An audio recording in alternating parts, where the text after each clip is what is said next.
Hello and welcome. I am the Last Hit Point Hero, and you have found your way to Neon Lights Roleplay. We are so very glad you're here and hope you enjoy your stay. Tonight, we begin part one of our two-part finale of this 4-year campaign. Uh, some of these fantastic players have been here since the beginning. Others have been here for years at this point, and it is fantastic. It's wonderful. It has been a blast, but like all good things, this too must come to an end. And so tonight and next Friday, we are doing just that. We will be bringing an end to our playthrough of the Dungeons & Dragons 5th edition adventure module, Icewind Dale, Rime of the Frost Maiden. Now I'm ready for you. First and foremost, no attempts to make the story child appropriate have occurred. This is a tale of cold isolation, alien incursion, and self-centered divinities.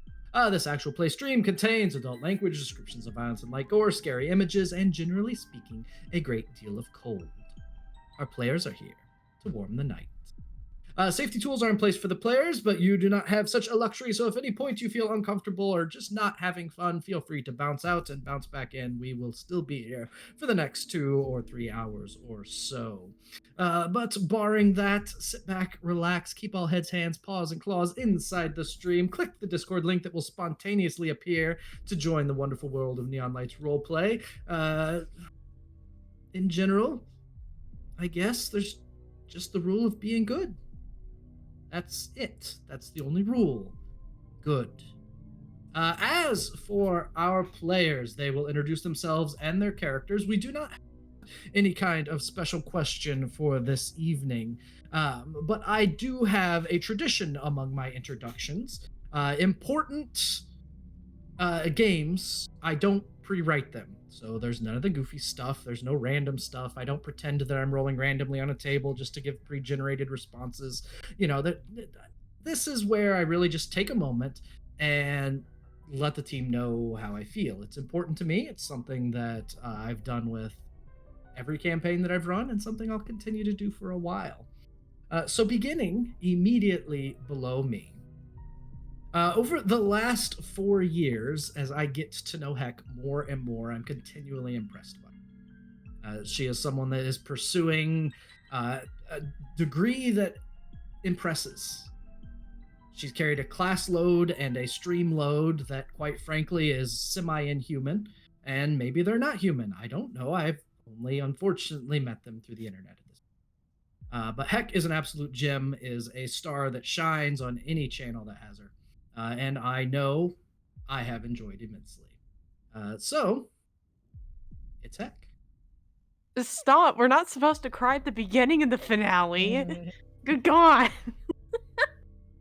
Hey, everybody. It's me, Sir Heckalot. You know, I'm here. I'm on your screen. And as per usual, I am back with Astoria, who is an ASMR lore bard. She uses she, her pronouns, and I use she, they pronouns. But yeah. Moving on. Continuing down and around, in particular, has been particularly special to how I run games. Al is quick to send messages or point out little tips and tricks that I think they unhinge me or bother me, and they never have. Every time one of those pings shows up in my DMs when hit any kind of a roadblock or a hiccup, and I see that it is Al with some words of wisdom and advice, every single time, they've been fantastic. It's something that I smile when I see rather than I hide from. And this might sound strange, but when you've been DMing as long as I have, sometimes when a player shoots you a DM, you do hide from it because who knows what it says. But with Al, I know that it's always either something kind, something helpful, something that makes me a better DM. They're very aware of story pacing, and they're great with characters to bring to light movement within any scene. I think it's something that many DMs never get the grand opportunity to experience, and I am absolutely thrilled and honored I've been able to do so for the last 4 years, as Al is one of the OGs of this campaign, all the way back at the last light lantern. So it's Al. Thank you, HP.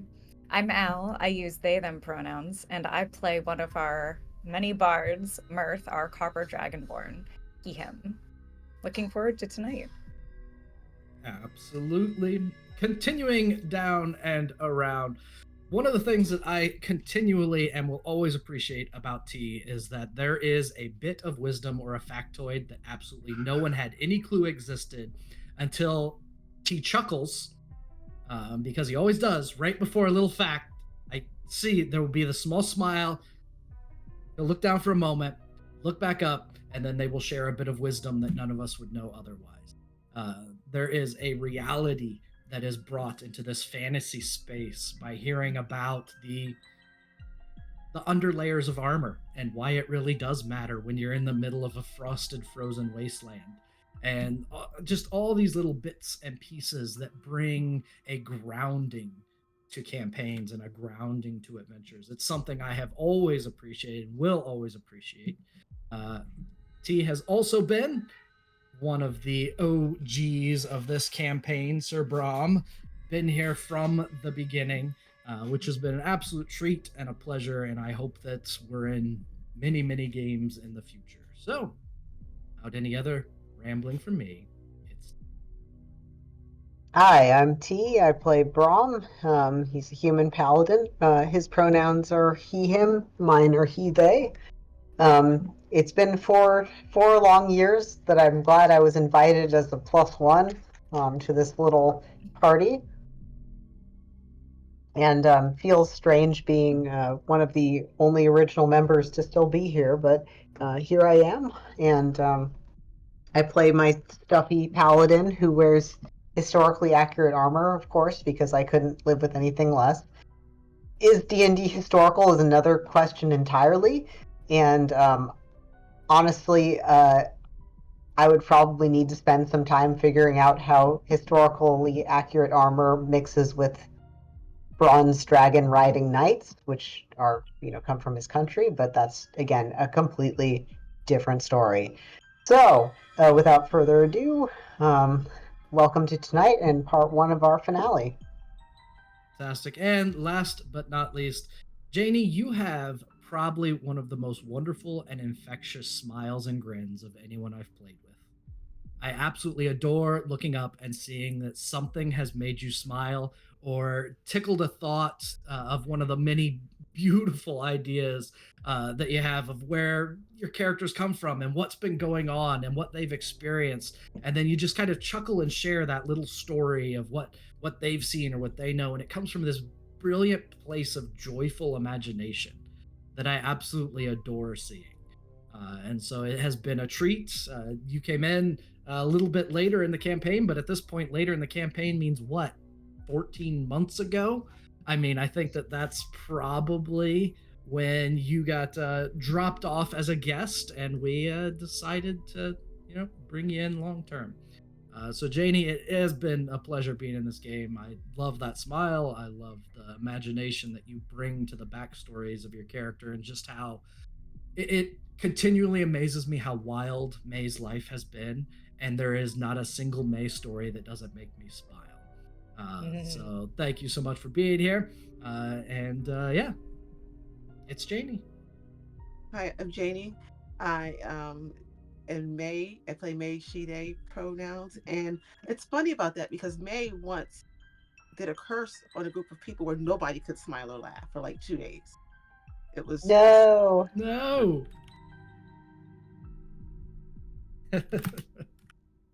Perfect. Well, everyone, this is our entry into the end of of our adventure together. To kind of catch up a little bit before I shift us to our opening scene, we ended our last session with Mirth slapping the side of what turned out to be a mimic. There's really no more dramatic of a conclusion of a session than that. And honestly, I laughed about it for a very long time, because Al, you're the first one to walk into one of my mimics. Yeah, I know. You're so happy about it And too. You just were It's been gloating. I months, can't and stand it. I know. It's Can't stand wonderful. it. I appreciate it. I still feel sick It's- thinking about that moment. The- I've been playing D&D for so long, and what- this is like the first time that I walked up and just stuck my arm in a mimic like a goddamn idiot. I could honestly, I was trying to tell myself, did Al do it on purpose? Did they do it on purpose? No, No. I don't think they did. I think they walked up and No, slapped you the earned mimic. that fair and square. Yes, Like I know. that. It was great. That was an organic mistake. So I that was is bamboozled. absolutely. That is where we will pick up. They have been exploring, the Cold Hands crew has been exploring the Frost Maiden's vault for quite some time at this point. They have encountered the Frost Maiden a couple of times already, beat her up, knocked her around, and she has been retreated into the darkness for a bit, doing, well, really who knows what. There is one kind of shift to the scene, that as the group is walking toward this mimic room, the camera cuts over to Hush. Hush has been dragging this giant spear around, and though the rest of the party don't notice it, Hush pauses, and slows down, and very quietly puts the spear on the ice in front of him. There's this look of concern, some kind of internal turmoil, a look of panic, and then quietly and by himself, Hush darts away. The halfling twists through these caverns, through the twists of the ice walls, up and down the ice slides, racing back to his sister's side. Tucked in the crook of his arm is this bowl, this helmet, this metal something that not too long ago the group knew belonged to Olani, his sister. His new friends were great. Hush appreciated them, truly was beginning to even love them in a way. But there's something tugging at his heart, telling him he had to do this alone. Reaching the tower where the group had left Olani, helmet in hand, he finds another of his sisters waiting. Dagger at Olani's throat. Odessa, with a wicked grin. Between the few days of experience clearing the Frost Maiden's vault and the rage to save his beloved sister, the fight is shockingly short.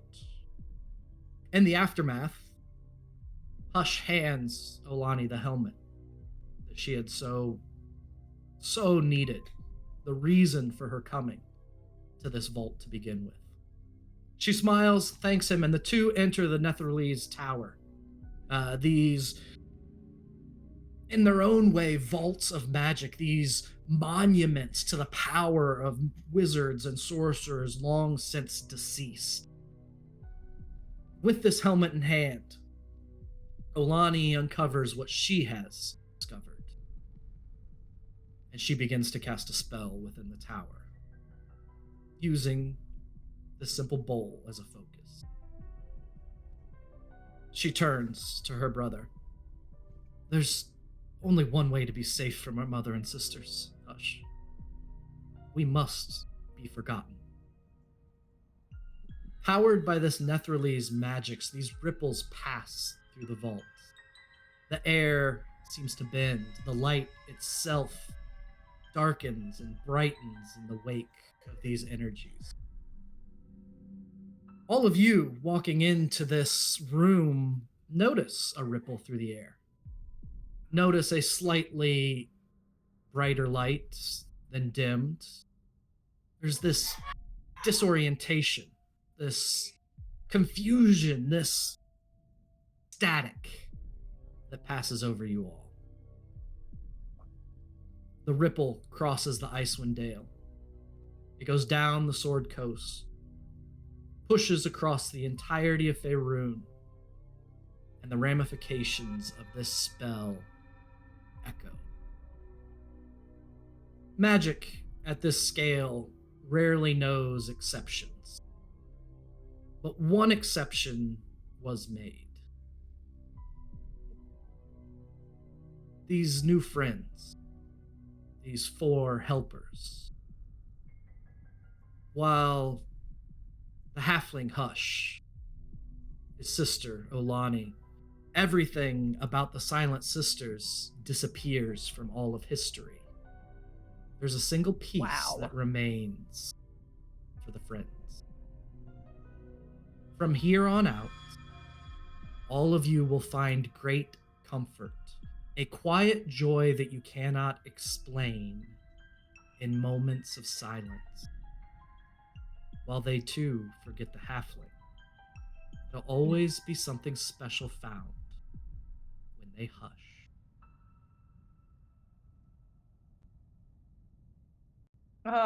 Squiggles will not be joining us for our last 2 sessions. And Hush is now just an emotion tied to this couple-day experience.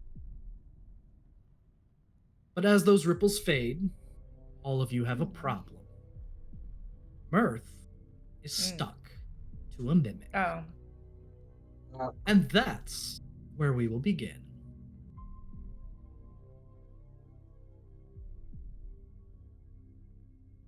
Shit. Fuck.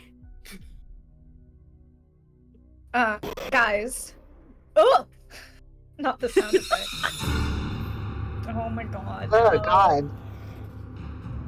There is a crack as the tentacles start waving and bursting forth from this mimic. And perhaps the more uncomfortable moment when it begins to sink into the floor with Mirth attached. Oh. Shit. Mirth, what are you going tries to to do yank as you his arm start out. sinking? Mm-hmm. He flails, as one would, sinking into the ice. He's like, shit, shit, shit, shit, shit, shit. Guys, don't touch it. It's a mimic. Okay, then how are we supposed to get you then? Is there a way that like Astoria is going to think of a way to like be trying to pull Mirth without touching this mimic? Grab my tail. Brom is going to disregard the suggestion and use his sword to try and hack at the mimic between Mirth and the mimic. Absolutely. Go ahead and roll to hit. All right.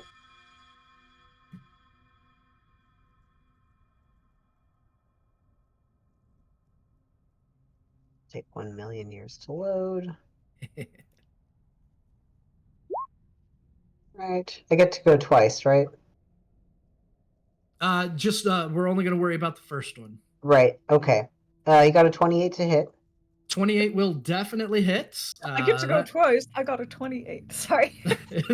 No, I'm just saying, like, I think they get to hit twice if they're on this level, but they're 13 slashing damage. So you would if your sword didn't stick to this mimic as well. Oh no. Oh, come As on. you too start sinking down to the ice. No.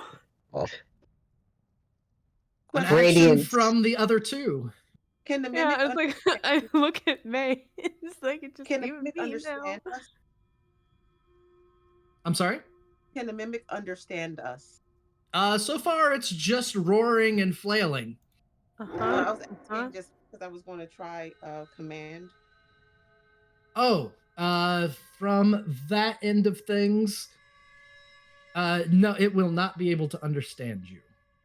So it speaks no language. It is a magical creature that I think that you could argue is not even sentient in any meaningful way. I get that.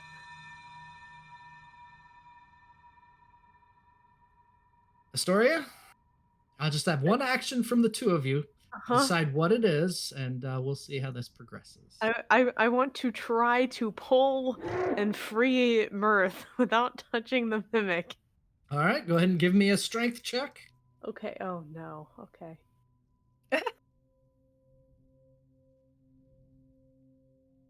No, I was okay. I have another That's a idea. 16. A 16, you grab a hold of Mirth's waist and just pull with all of your might, but you start trying to tug him off, and there is this adhesive. It's like a thick goop that you can see stretch as you start pulling, and then it just snaps Mirth back against it. Oh my god. Shit. And May, one action. Okay, since it can't understand me, and from what I'm looking at on the map, this mimic is very. These are 5 foot squares, correct? They're 10-foot squares. It is Okay. a 20-foot by 20-foot cube of mimic. You get a timeout for that. It's math dice. Yeah, look at my dice. Yes. Okay. Yes. Oh, God. Amazing.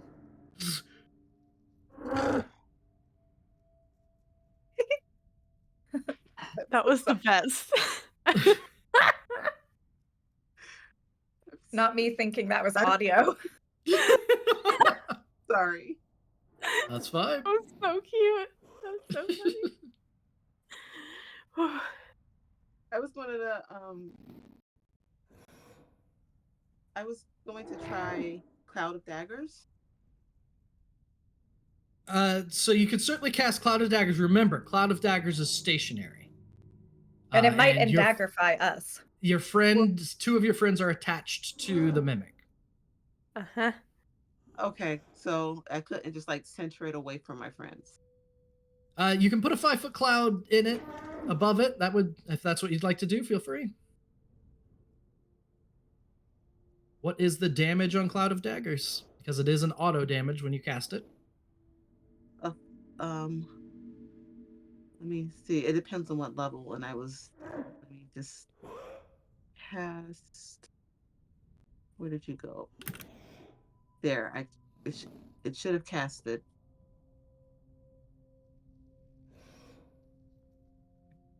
I didn't see it come through, but just go ahead and roll. Did you do it at second level or did you up level it?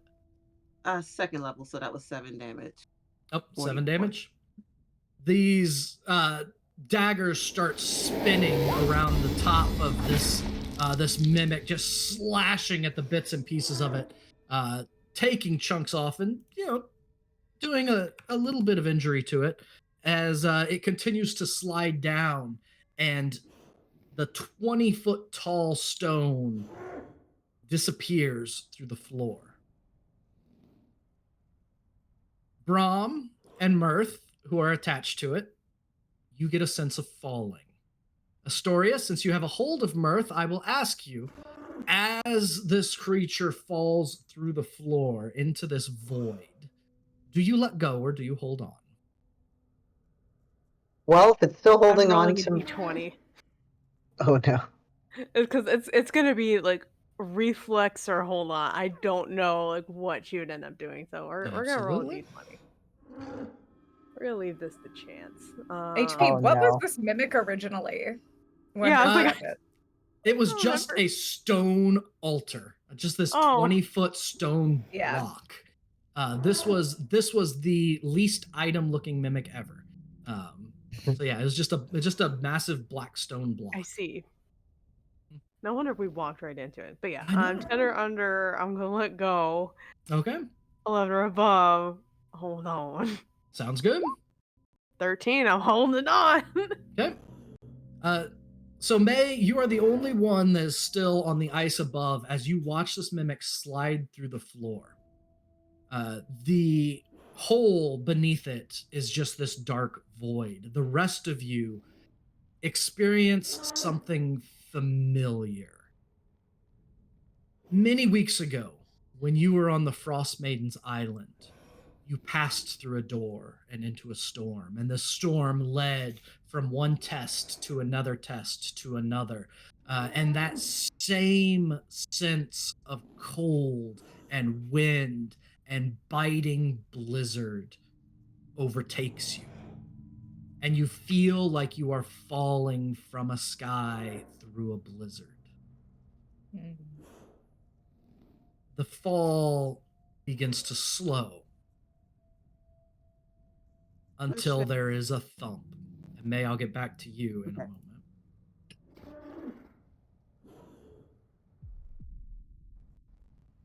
And when you land, you are on an icy arena.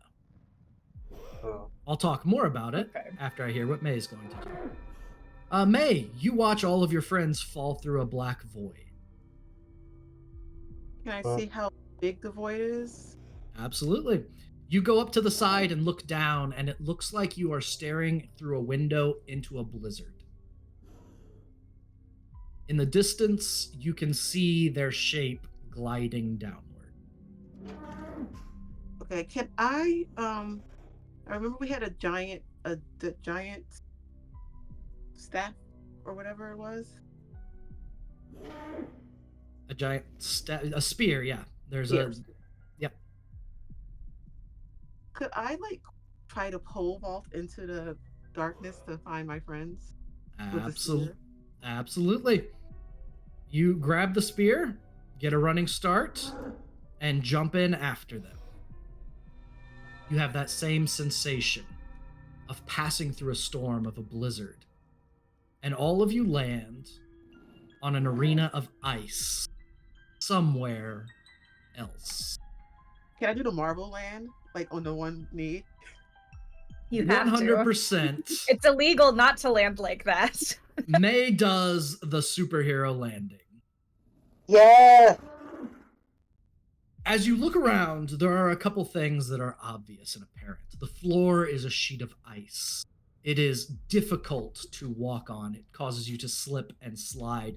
The mimic has landed on this ice and is just slowly gliding toward the north. Wooden spears protrude from the walls around you. There are two metal gates to the east and west of this, for lack of a better word, arena. And in its center is this stone pillar that is about 6 feet off the ground. It's not difficult to scramble up on top of. In fact, as you glance over at it, May is superhero landing on the platform. And in the middle of the platform, May, you have the best view of it, but the rest of you, you can see the idea of it.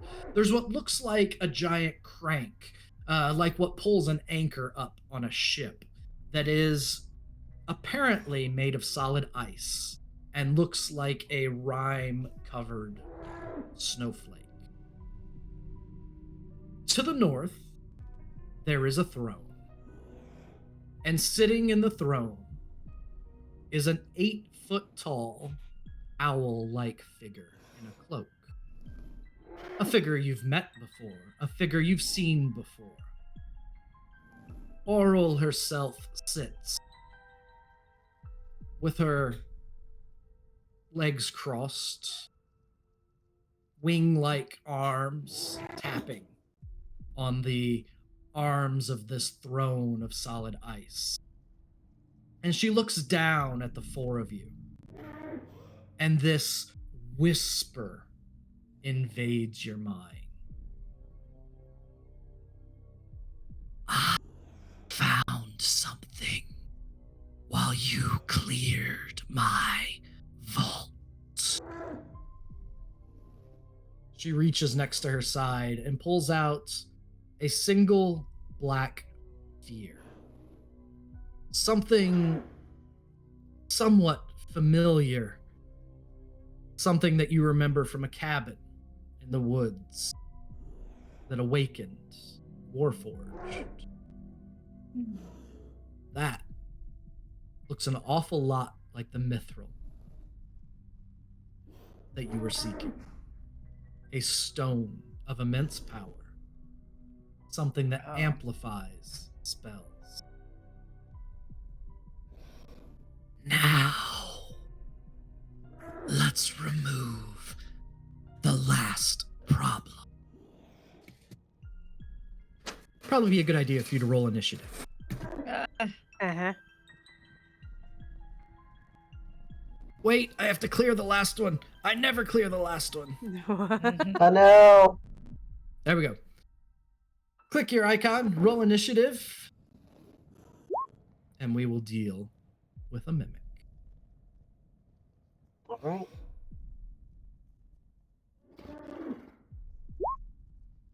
Oh, look, it rolled a natural 20. No. No, Oh, not allowed. Yeah. See, Tony, you don't need to help HP anyway. He's rolling nat 20s on initiative.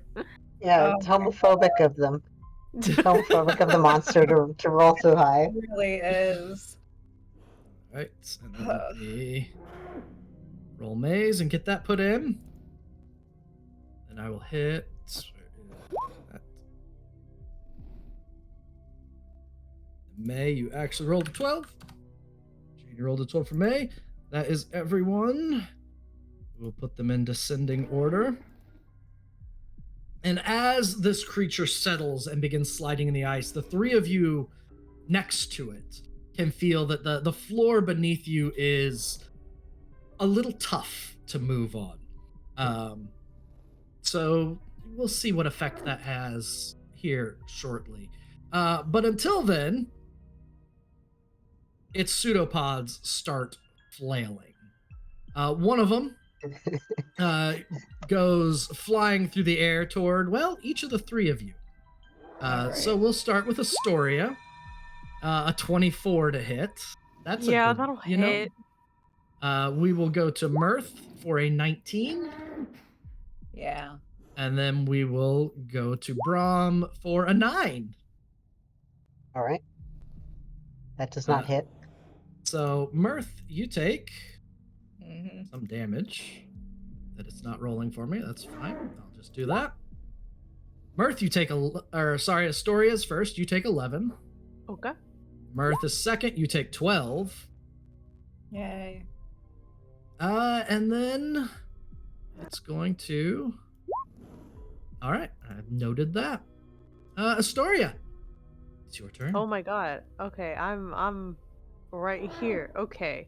I didn't realize we all rolled as low as we did. Uh-huh. That's a yikes. Mhm. Okay. So I'm noticing on this map the arena itself is like covered and like the walls are covered in like these spike thingies. Yes, it is. Okay. Yeah, I think I'm gonna express to my party members now that like I've seen the like weird adhesive stuff now. I'm kind of forming this plan in my brain that maybe we could stick it to this thing. We're gonna test that theory, maybe. Okay. So I'll express that as kind of like my free speech action, whatever it is. Your free Like, speech action. Oh god, I No, you're that not sounded wrong. I just horrible. love how you That said it. sounded horrible. I used I my love it, First I love it. Amendment action. No, First Amendment action. Jesus Christ. No. What have I done? What have I done? That came out so wrong. That was so good. Oh. Fine. Everything's fine. Okay. I know that. Yeah, personally, like I won't be able to push this thing, but potentially I might be able to push it back with a thunder wave. So I'm gonna try to do that. Okay. So I need to get in a position, like let me know if there's not really like a good way to do it without like hurting one of my friends. So you right now are behind Mirth, so you will have to get on the other side of Mirth in order Exactly. to. We can just hug it out. It's fine. Just, So as long as you move, so you're not right next to Mirth, yes, you can find a way to Thunderwave. Okay. But just let me know kind of what you're doing before you move your miniature. Or your Yeah. token.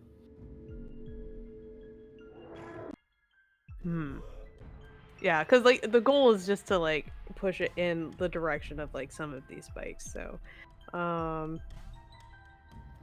it's like if I go like in between Mirth and Brahm, would that be fine? Okay. So, Oh. as you start moving south, I would like you to roll a d6 for me. Oh dear lord. Okay. That's a 5. You try to take that step down, and as soon as you take a step, the ice on this floor takes you, and you just start sliding. And you slide It's like the Pokemon level. 25 feet Oh my god. south. 10, How 15, slippery is 20. this ice? Jeez. You suddenly realize just how slippery this ice is Okay. as Astoria goes sliding by.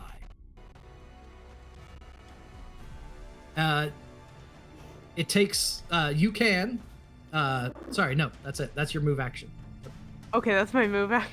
Yep. Okay. Oh no. Okay, cool. I mean, I already don't like how like well it's hitting people, so you know, we're just gonna try to throw a bane on it. Let's get a charisma save in there. Yeah. Absolutely. Famously charismatic. The mimic rolls a 13. And that does not make it. So yeah, minus a d4 on attack rolls, saving throws. The good stuff. Now I'm just gonna leave my turn at that. No bonus action? Not for now. All right, sounds good. May, you are superhero landed, and one thing that you note, it is not slick on this stone pillar at all, but there is this uncomfortable aura of cold coming from this wheel behind you. You get a sense that if you touched it, it might hurt you.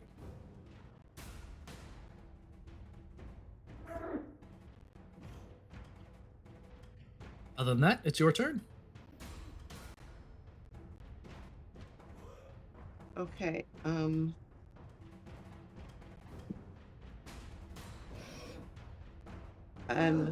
my dagger stayed up there, obviously, because it's a stationary thing. Right. But you did get some damage on it.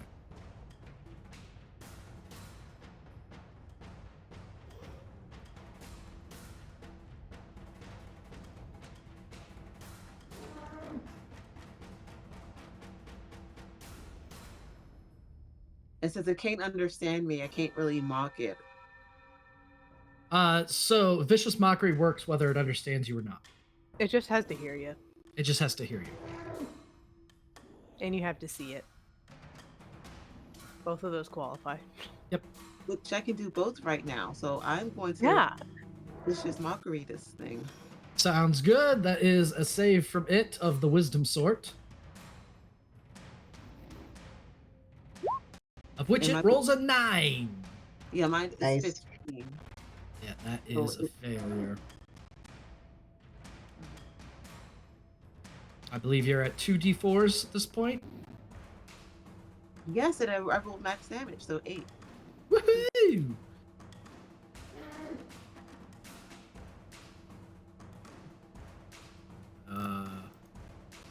There we go. Minus 8. Minus 7 from up there. And minus 13 from Brahm.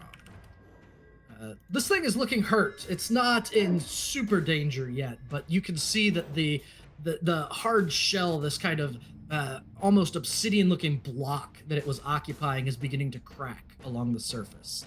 Anything else, May?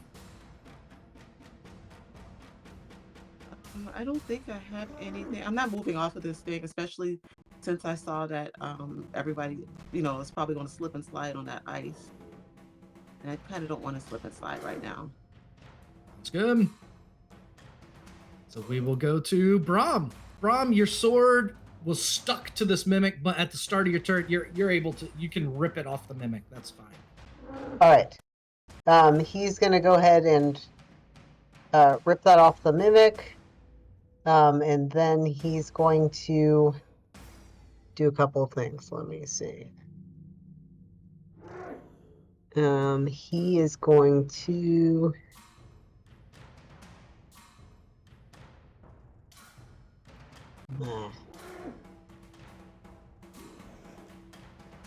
Branding Smite the Mimic.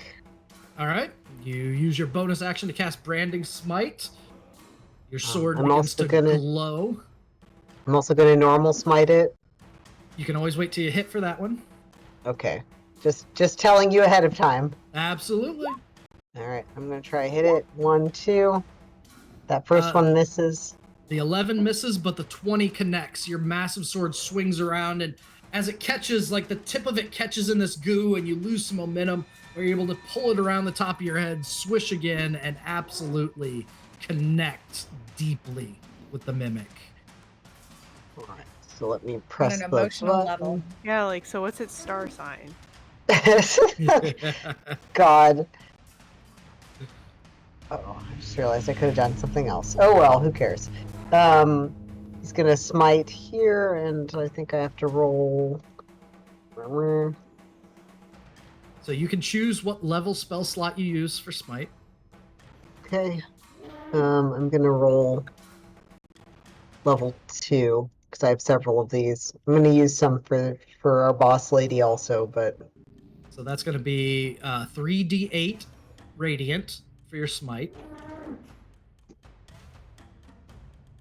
right. That's 19 damage plus Plus 11 is 11. 30 damage, and then your branding smite can go off. branding smite. Paladins. Yeah, paladins. Hehe. Yeah, My branding someone smite. has to do damage. It's not us. Okay. 7 So that is 7 more, or and it 9 more. Sorry, I don't know why it did 2. 9 more, not 7. is odd. Let me pull that up real quick just to make sure. I don't know what it's doing. I don't know what it's doing either. That looks a little odd. So in Branding Smite, the extra 2d6 radiant damage. So that 9 is 2d8, so 7 is the 2d6. Huh. So it Interesting. is your sword begins to glow. It deals this extra damage. You cut chunks of this mimic off. It's one of its pseudopods comes out, and you just hack the pseudopod off. Pieces of it fly off as this burst of radiant energy takes a chunk off the side. This thing is in really rough shape. And you find your sword after that cut. You turn around and you bury it deep, and just as the divine energies explode off your sword, it jerks the sword upward and it gets stuck against the body of this creature again. Ugh. Alright. Oh, sticky. You have a movement left, is all that you have left. Okay. Well, his sword stuck to the mimic, so I don't think he's going anywhere. All right, sounds good. Mirth, you are currently stuck to a mimic that is growling and flailing and bleeding all over. Gross. I want to use dissonant whispers on this guy. Absolutely. I'm gonna whisper dissonantly. Let's see. That is, I believe, a wisdom save. Yes. I would roll the d4 from Bane, but it only rolled a 5, so it definitely gets. Oh, it only. whispered. Yeah. Okay. All right then. It fails. This mimic. So let me roll some damage.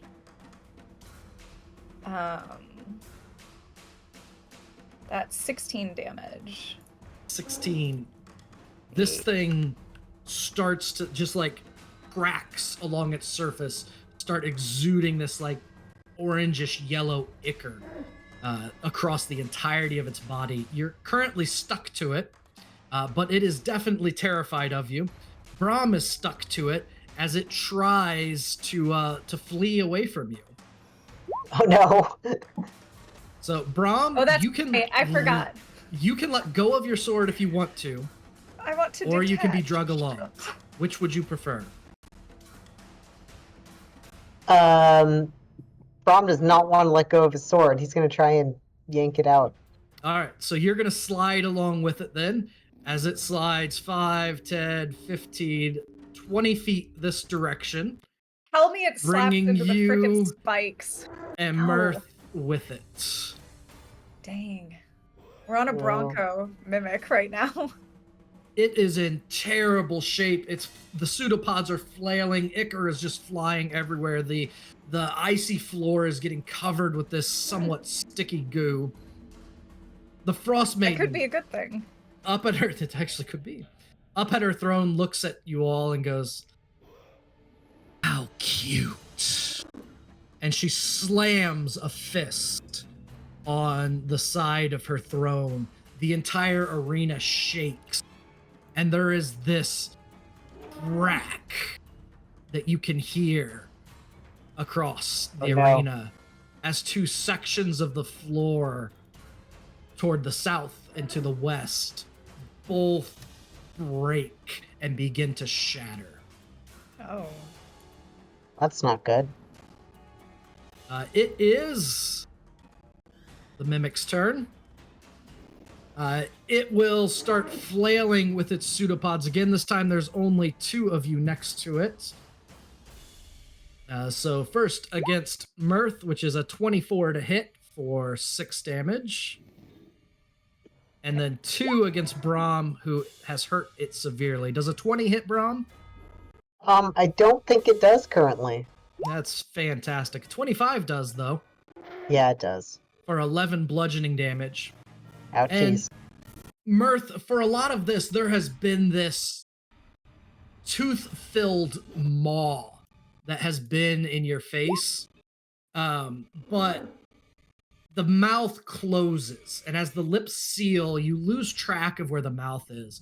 And Brahm, as you are tugging on your sword, all of a sudden the sword is yanked free as part of this creature's mouth opens directly in front of you and Oh my tries gosh. to take a chunk out of you for a 26 Oh. to bite you. Ouch. Well, that worked.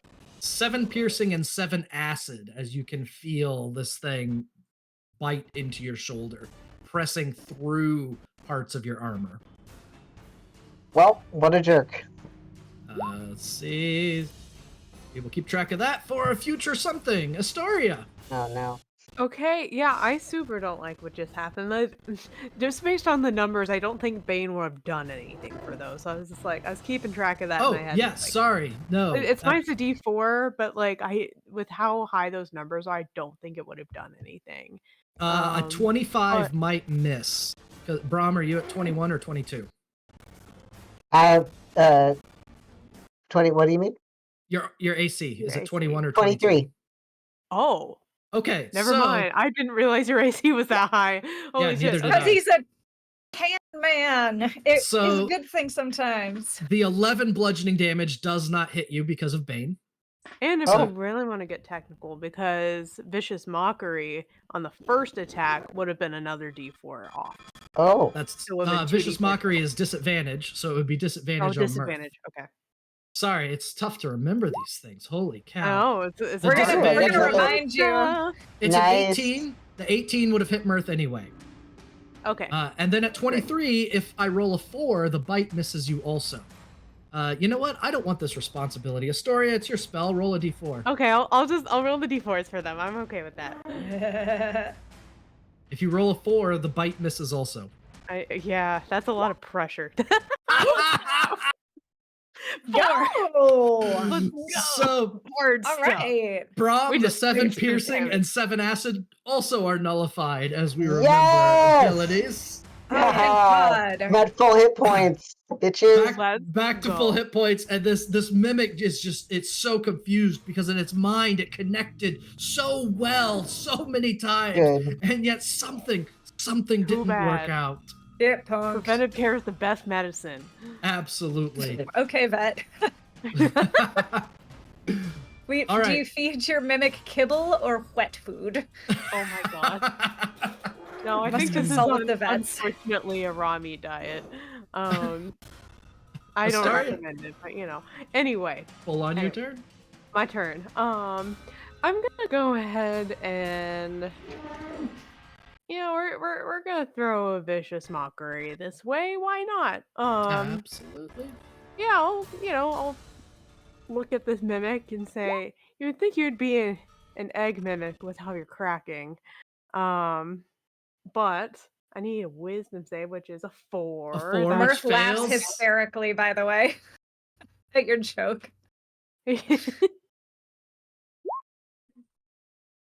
That's 5 5 psychic damage. and disadvantage on the next attack roll.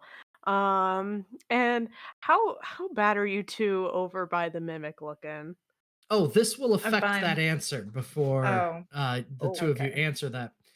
You say that it looks like it's cracking, and the No. cracks widen as the Uh-oh. psychic energies ripple through it, and pieces just start falling off as it shatters. That entire, we'll just call it a square for lack of anything else, along with Brahm and, whoa, what's it doing? Just a second. Oh, no. And Mirth. Oh, come on. Do what I want you to do. Regular. Pen. Map level. All right, forget it then. Oh, I know where I can put it. Token level. Why won't you let me draw on the map? Anyway, it's covered in goo. This one you can walk on fairly normally. Essentially, the stickiness negates the ice on the floor I as this kinda mimic Hey. breaks and this yellowish orange ichor just covers the floor. Astoria, so now you can take the rest of your. Okay, yeah. How are y'all looking over there? I'm looking I great. mean- We didn't take damage from that beyond being utterly disgusted, right? Like, You got Was it- slapped. That was it. No, that okay. that move. No, other than being covered in goo. Nope. And May is pristine up on the thing. Amazing. Uh-huh. Mirth looks over at Astoria and goes, "We're fine." And he sort of like makes a miserable sob as he like slaps this horrible snot off of his body. Oh my god. Okay, well, watch out for the other squares. It's a little slick. And I'll go ahead and pop a bardic inspiration your way. Oh, thank you. That's bonus action. Then with my movement, like I don't know, I could try to get over this square, but like, no, I'm just gonna stay here. It's gonna be fine. I'm just gonna stay here. Perfect. Sorry about that. That was a definite wrong button. I was gonna As say, this shit. mimic cracks and covers it, Arl stands up. I knew it would come to this. There is a coldness that makes its way across this arena as the Frost Maiden stands to the fullness of her height and steps down from the throne that she is sitting upon. She turns and sets this arcane device onto the seat of the throne. Looks in all of your direction. There is a burst of blizzard-like wind as she turns to ice, disappears Oh, for a no. moment, and reappears No. on this platform in the middle. Ugh. She's gonna 1v1 with May. She's doomed. Yeah, come at me. She's trapped in there with May, not the other way May can around. take her. Nay. This The first queen I fought, so and almost like it was meant to be, rolls a 14 for initiative, which makes it Oral's turn. That's fantastic. let her go. No, first. it's not. I hate that. I let her go first. Very, very She- chivalrous of you. She will take a couple steps forward, reach out with an icy talon, and 2 slashes at May with her talons. A 12 to hit, which is awful. And a 9 to hit. Wow, what a dramatic entrance, Frost Yeah. Maiden. What a dramatic Look, entrance. look. Nothing wrong with that. Nothing wrong with May, that. it's your turn. You have an 8-foot owl, the first form of the Frost Maiden, standing next to you.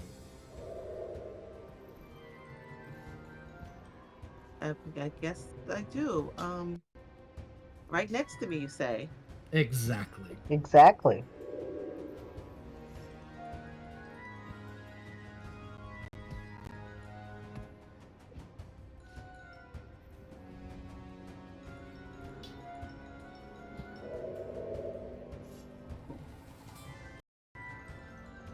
Um, can I? Dude, this is like. Didn't think it would ever this close to me. This is. Um.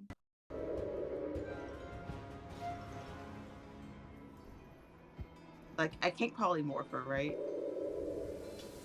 You cannot polymorph a god. Oh, so you can try. Probably Yes, you would could like try. to use that information. May has sufficient knowledge of such things, and so Go as polymorph the spell yourself. slots are not wasted. You There are cannot some powerful beasts out there. you cannot forcibly change the form of a god. I don't... You think May's ever seen a T-Rex before? I want to add chaos to this encounter. Okay. Shoot, this is so hard. Oh my gosh. I had like something in mind, and then I figured it wouldn't work. And I don't have any creatures around me. I mean, not creatures. Icicles. I'm sorry, You y'all. have a bunch of little spikes It's all okay. over Sometimes the clearest answer is the most edges. obvious one, too. Yep. If that's helpful. Because she is up in your space. She's an 8-foot tall monster. And you are but a small, wonderful queen, May. So there are things to consider about like mobility or debuffing. Like you've got options. Are the spikes loose, or are they? I thought they were attached. So the next to you is a wheel that's covered in rime and ice. I mean, as far as actual things to animate, what's the range on animate objects? Does anyone have that in front of them? I think it's I don't- I wanna say it's Probably like 120. Sorry. yeah, it's 120. Oh, So yeah, you better. could animate odds and ends that are in the kind of in the arena up to the north into in the stands. So you could pull up a couple of those chairs as animated objects if you want. Yeah, Yeah. Yes, that's what give him the chair. Let's go. Give him the chair. With the chair, yes. The chair. May coming in with the people's elbow. Cool. In the people's elbow. Amazing. So Yes, you I could do the 2 chairs, and those are what? Are those medium or small? those are medium. I was trying to see how many you could animate. Is it 2? Let me check. I I'm somehow reading. thought 2. I've read so- through this like 3 times and now I can't see it anywhere. Yes. Medium counts as 2 objects. You choose up to 10 non-magical objects. You get 5 chairs. Then yes, I'm going to get the 5 folding chairs, and the 5 chairs. Yep. That's so many chairs. You reach out behind the Frost Maiden, and amongst these chairs next to her throne, you begin to cast your spell. They start to twitch and move as each of these 5 chairs is now mobile. While I find chairs, what are you going to have them do? I am going to have them smack her on the head and just smack her. So they move Yes. just like living creatures. So I will find an animated object to put on there, and I will move them as quick as they can to toward her to attack. None of them will get there, but that would be your bonus action. Your action, you have a movement remaining. Do you want to use movement for anything?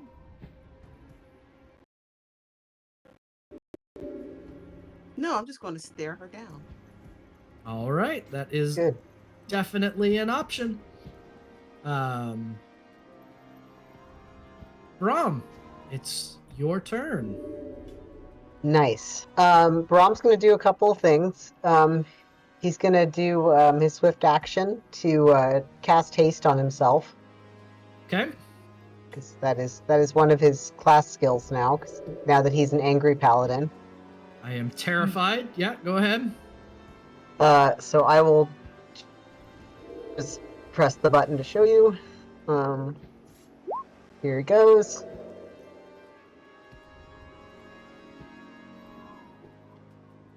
Perfect. Okay. Even harder to So- hit. Yep, and he hits multiple times, I think, or has advantage or something. Let's see. Blah blah blah. One more attack. An additional One more action. attack. Yep. Cool. All right, so he's gonna do that, and then looking at the other thing he can do.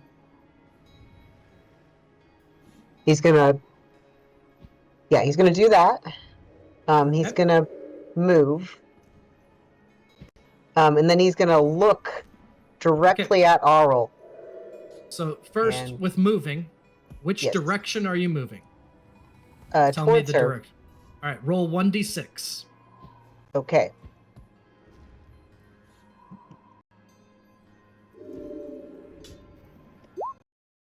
Two. You start slipping and sliding on the ice and are able to, as your movement, get 10 feet closer to her. Okay. Because you're I'm gonna- hasted, you have an extra move action if you want to take it, but that is. I'm gonna do update so this. He stares directly at Aurel after almost eating shit, and mutters under his breath, repeating the eternal vow to end her reign in the frozen north. Sounds like a plan. Your Valvanelli begins to settle and she turns and says, "You cannot stop the storm." Watch me then, he says. All right, so that is a bonus action. That is movement. That is casting haste on yourself. You have an action remaining. If I'm keeping track correctly. You are keeping track correctly. I'm gonna try and move closer to her. Okay, go ahead and roll a d6 as you start slipping along the ground. Actually, you know what? Let me see, because I think he has like some kind of skill that makes it easier to move in difficult terrain or something. It might be another spell though. Let me look. It's likely that it would be a spell. I don't think you'd have anything innate.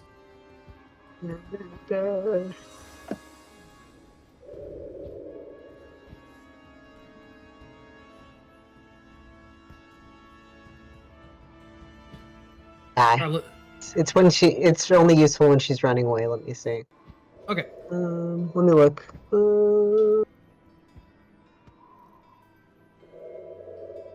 go ahead What are and. you? Sorry. That is a spell, so you've already used a bonus Yeah. action to cast a spell. So, just give me a d6 and we'll roll. We'll move you closer. All right. Oh, it's a teleport spell, but I can't use it right now. Yep, that's another bonus action. Oh. 5. Five. You are able to slide up against the base of this, and I'll let you even pull yourself up next to her. All right. All right, so that is a movement, an action, a haste, or a bonus action, and a haste. I think you're out. Is that correct? Yep. As soon as you come up to your feet next to her, she is going to use a legendary action. She will use Touch of Frost. And as you come to your feet next to her, she has to learn this at some point. She will reach out to grab a hold of you, Mhm. which is a 30 to grab you. Mhm. Definitely her- hits. As her hand closes over your helmet, right over your faceplate, everyone else can just see the rime grow out from her hand and wrap your entire helmet and your shoulders. There are pops and creaks and squeals as the metal reacts to the changing temperature. But because you're immune to cold, you feel nothing. Brom will free action spit at her face, which immediately freezes and bounces off. She will take her hand off of your helmet, look at it, and go, "So you have learned a few things." Mirth, your turn. And you've learned nothing, says Brom angrily.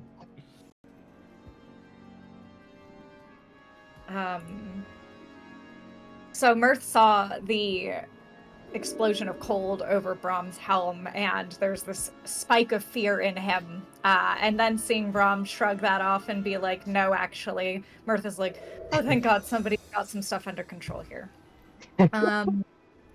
So to clarify, DM, the Yes. kind of square that I'm on right now has enough sticky goo from the exploding mimic that it's possible to walk on it a bit. Yes.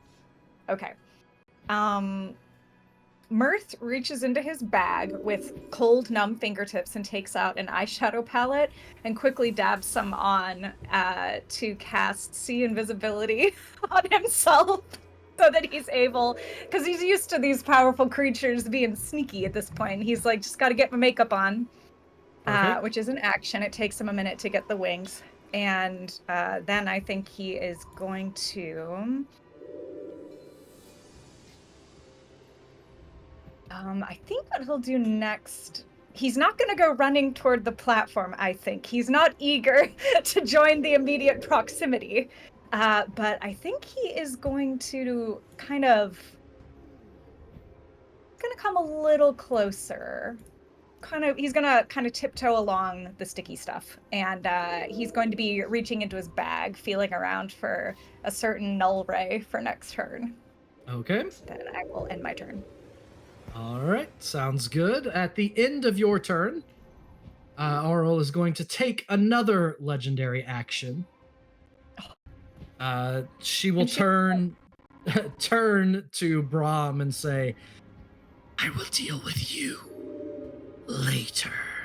No, she's coming to me. There is a burst of No. snowflakes as she disappears and teleports. Oh, hey. Astoria, No. you Hey, what's up? feel a burst of cold behind you. Uh-huh. Oh, What's up? As she lands, the entire arena shudders, and the portions of the floor that were cracked continue to crack and break and burst as two voids open below them. What the fuck? There is, despite the yellow, a burst of cold which emits from the floor. Astoria, it's your turn. Yeah, I don't really like this situation. Did I hear correctly at the beginning of this? She left that stone on the throne, right? She did. Cool. I want a dimension door over there and grab it. Sounds definitely like a thing the DM would leave wide open to do for Okay. some stupid reason. Yeah, okay. About it. I'm sorry. I'm sorry. No, that All right. Well, hey, at least it cost me a fourth level spell slot. We don't have a lot of those. that's true. I was debating it. So yeah, I'm gonna dimension door over there. You dimension door over. It has plenty of room to get you over there, and yeah, you pick up this black stone. The yes. icy glare that you get from across the arena tells you there might be consequences to this. Oh, there probably will. I mean, is there anything I can do here to like ascertain it? Like, is it usable still? Did she use its power? Like, I don't know anything about this. What it looks like is it looks very much like the stone that, because I think, were you present when the siblings to Azarus were created. I think you were. It was a cabin in the woods. There was a Oh my dead god, wizard. yeah, and it was like, okay, yep, nope, that So sounds familiar. Okay. This looks like that stone, except that one had a crack in it, and that's what Okay. made it unstable and explode. I see, and This that's one why the has no cabin, crack yeah, in it. yeah. It is smooth across the entirety of its surface. So yeah, you do recognize it. He called it the. I'm trying to find it because that would be a great thing to remember. It is a black rock that's encircled with two metal bands. He called it Midsummer's Dawnstar. But what you've learned in the interim is it's a mythalar. It can empower a spell cast into it. Usually, these things take some ritual and time rather than a simple action. I see. Well, cool. That's gonna have consequences later, but it's gonna be fine. Uh-huh. Yeah, nobody's close enough to inspire, so I'm just gonna chill here. Okay. Chill. It is her turn, Oh no. and her ire is directed directly at Astoria. Yeah, hi. And I just need to check the range on that. Yeah, range 300 foot. That's good. Oh, She no. raises both of her talons, and as her hands come up, the snow and ice and air around Astoria begin to swirl.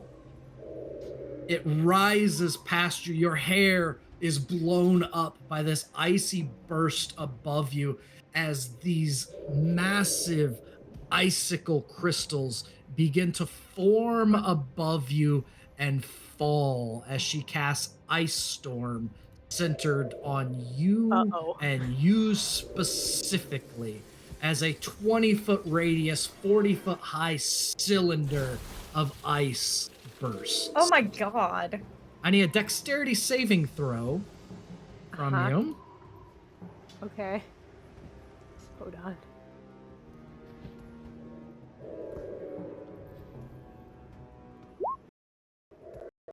$22. 22 saves, so that will be half damage. Let me check which level she casts this at. Yeah, she casts it at just its base level. So you take just 5 bludgeoning damage and 8 cold damage as these hailstones cover you. Not ideal, but okay, we're alive. Cool. As you are at the middle of this ongoing storm. She then slides this way. That's her turn. May, I have not found you chairs yet. I am scrambling to find chairs. I haven't found any chairs to put on the map, so I'm just going to give you, I don't know, 5 elk or something. Nice. We can use our theater of the mind. Yeah, I just need a token that can move, that's all. So yeah, we will just make these things 2, 3, 4, 5. The red circles that say Fioral are chairs. And they moved their last turn to get onto the ice, where they immediately found it to be slick. Each of them to move. So the first, those are way too big. Those are giant sized chairs, Those which are they could large be chairs. for giant butts. Those They are thrown. There we go. That medium size is what we needed. There we go. All right, the first one is 6. 1, 2, 3, 4, 5, 6. Then there is another 6, a 1, a 4, a 5. This one goes that far. This one only makes it that far. This one makes it that far. Missed something. Oh, 1, 2, 3, 4. 1, 2, 3, 4, 5, 6. Didn't move those far enough, and this one goes 5, which is to there. All right, May, it is your turn. As a bonus action, you can command your chairs. I will command them to attack, and I'm also going to. I have no idea if this is going to work. I'm going to vicious mockery the Frost Maiden. Like I'm gonna command the cheers to attack. All right, she has advantage Yeah, on her big- save. It is a wisdom saving throw. Yep. So that is a 20. Yeah. So she saves. Your bonus action is to tell them to attack. I have their movement somewhere. There it is. Ah, all their stats. Perfect. They try and get closer to her. Roll. Why don't you roll me 5d6s as they start rolling? You just roll them. Just keep rolling them and read them out as you get to them. Is this their attack or they're moving? This is them moving on the ice. Oh, so this one actually gets onto the sticky stuff and can move normal. So that is actually 1, 2, 3, 4. 1, 2, 3, 4. That chair running gets close enough to attack next turn. The galloping chair. The galloping chair love goes it. across Yes. there. All right, so I It only need maze. Full Beauty I need and the I Beast. need d6 3 times. I can nope, I'll make do with Wait, that. sorry. 2, And 1, then- and 5. So this one goes 1, 2. This one goes 1. This one goes 1, 2, 3, and gets on there. It can use the rest of its movement 2, 3, 4 to keep going. These two can run, so give me 2 more d6 as your chairs start galloping and sliding across the ice, just gliding across this smooth surface. That's 1, and that is a 3. 1 and 3. 1, 2. 1, 2, 3. All right, so they'll be pretty close for next time. May, you've taken an action. You've taken a bonus action. Do you want to move, or are you happy where you're at? I'm going to, I guess pole vault down. I don't really want to, but I probably should. Down onto the ice? Is that little circle on the ice? Is that ice or stone? It's just the corners of the platforms. It's all effectively ice down there. There's no Wait, I non-stick have a- spaces except where the goo is. Janie. Yeah. If it's okay, I'm gonna hit with some role play in the middle of combat here. Mirth, as he's trying to balance, he looks up and he sees May thinking about hopping down and says, No, stay up there. Dangerous down here. We need you up there. And that's his advice that she can take Okay. or leave as an autonomous person. So actually, since Murph said that, I'm going to follow his advice and I'm going to stay up there, but I'm going to look down at the Frost Maiden because I can look down, right? Yep, you are 6 feet higher than she is. Yeah, so I'm glaring down at the Frost Maiden because I can. And Okay. She probably doesn't get that a lot as an 8-foot tall owl. right? And we've been glared at so much by her. So Mm-hmm.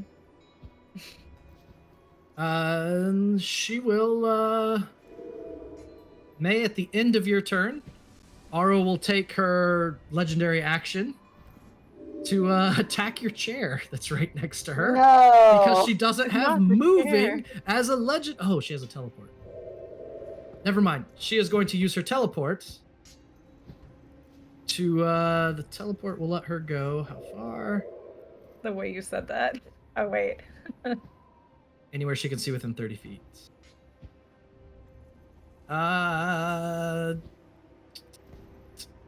Yeah, she will start making her way toward Staria.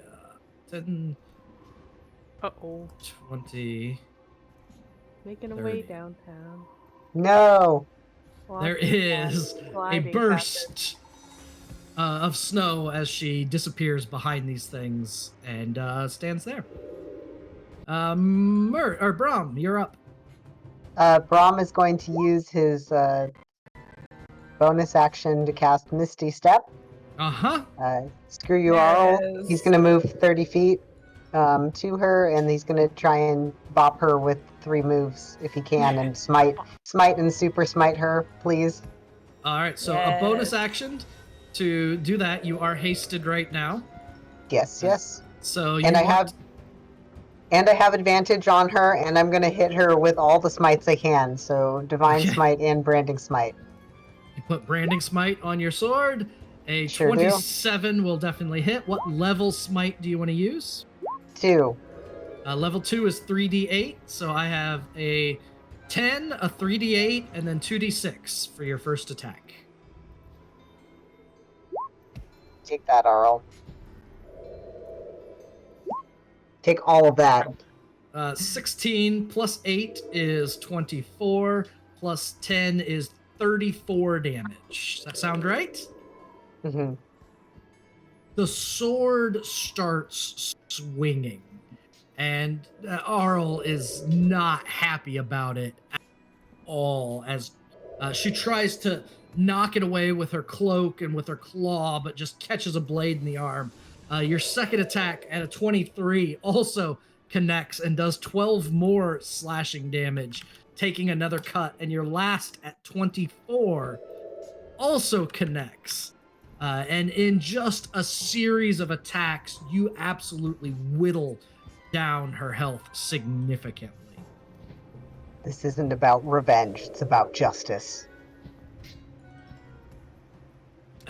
She uses a legendary action to claw at you. It feels more desperation than anything. All right. Because Oh. she rolls a natural 1 Wow. for a total of 8. Thank God. Mirth, it's your turn. Well, Mirth uses his free action to let out a nasty, mean cackle when she fails that whatever move she was charging up, like ultra mean girl laugh, which will surely not be a karmic thing for him in a couple of turns here. And as he sees Braum wailing on her, Mirth grabs the brain cell and runs with it, and he thinks, ooh, I know what to do. And he smacks his mittens together, and he points at Braum and casts Enlarged Person. Let's make Braum Yes! big Braum. Oh my god. I think he says, I'm not exactly sure what he says beyond. I think he does like finger guns, and then if Braum consents to it, you can now be extra large boy. And then after doing that, where is she? Mirth wants to DM. I'm really interested in the spikes coming out of those stone walls. I'm very fascinated. Do those things look like they could be ripped out, perchance? So it looks Just like by an animate object spell in the future? that would be a good... They're really decent size. They're probably small spikes, more or less. But a So, lot yeah, of them would still do something. Yes, yes. So small in the technical sense. So they're 3 to 5 foot long tree trunks that have been sharpened. Good enough. Okay, I'm making a note of that. And then for my, let's see, I do have a bonus action, and Mirth is gonna do his little bonus action to throw one of his little bandolier daggers because he can.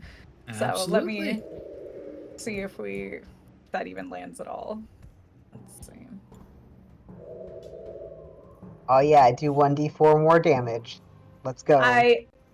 We'll take it. Her I am attack. assuming an 18 does not hit her. An 18 will hit her in her first form. Oh, okay. In that case, she's going to take a tiny amount of damage. And I apologize, Braum. I took away your health, not hers. Whoops. Let me redirect that. Okay, that will be 9 acid damage. 9 acid. Absolutely. As one of your daggers goes flying, it turns into a blob of acid, connects with her, and you can see that her feathers are starting to fall away from her body. This form is taking quite a beating quite quickly. Awesome. At the end of your turn... Oh, sorry, go ahead. That it? All done. All done. Okay. At the end of your turn, she will take another... Stop. She will take another legendary action of hers to disappear in a burst of ice and appear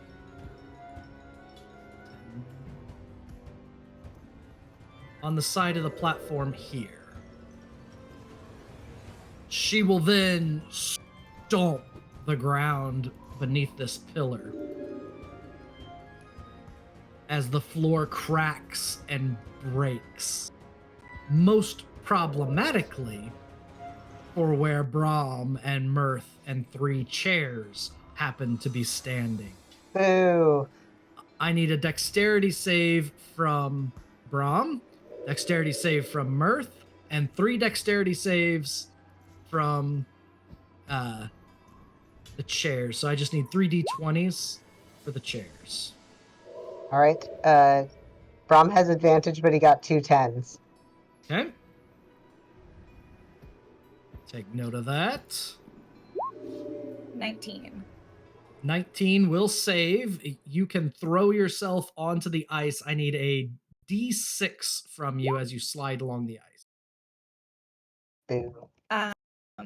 A d6, I got a 3. 3. So you're going to slide all the... Oops, I just moved the entire map. Mirth, you dive off and slide basically over to the feet of the Frost Maiden herself. Whoops. But can I do a triple axle? Just give me a performance check as you go. Oh shit! Yeah, let's go, let's go. Uh, It's a mediocre check. I got a 12. Maybe not. Not really. You're not able to pull it together very well. 2 of the chairs are able to dive out without any problem. So I need 2d6s from Janie for 2 chairs that are diving out of the way. Meanwhile, 1 chair and Brahm plummets beneath the ice for a moment. Oh, not giant Brahm. Big Brahm. And 6. 1, 2, 3, 4, 5, 6. Brahm, the ice beneath you gives way. You don't know if it's because you're suddenly much larger than you were or what it might have been, but you drop 10 feet into this swirling icy mist. And while the fall doesn't hurt, you would think that if perhaps you were a different person, the cold might be incredibly terrible. You confirm that as you look over at a chair that fell along beside you. Mm-hmm. As Chair is it hypothermia. takes... Hey, it's not destroyed as it begins to freeze and crack as it suffers the effects of the cold. Meanwhile, you just sit there and grin, knowing that it's not going to be too tough to get out of a 10-foot hole with ice below.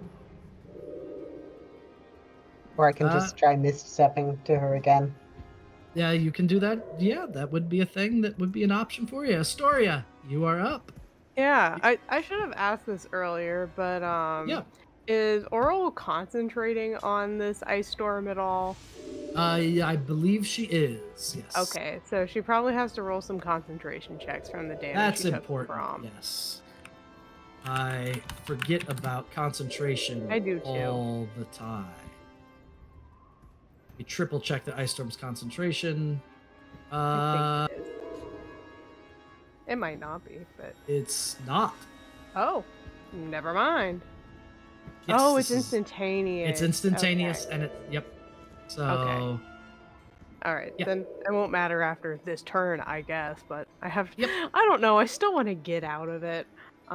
It's difficult terrain for you right now. So the Okay, entire so circle is that just difficult gives me, terrain. like double the movement. So like,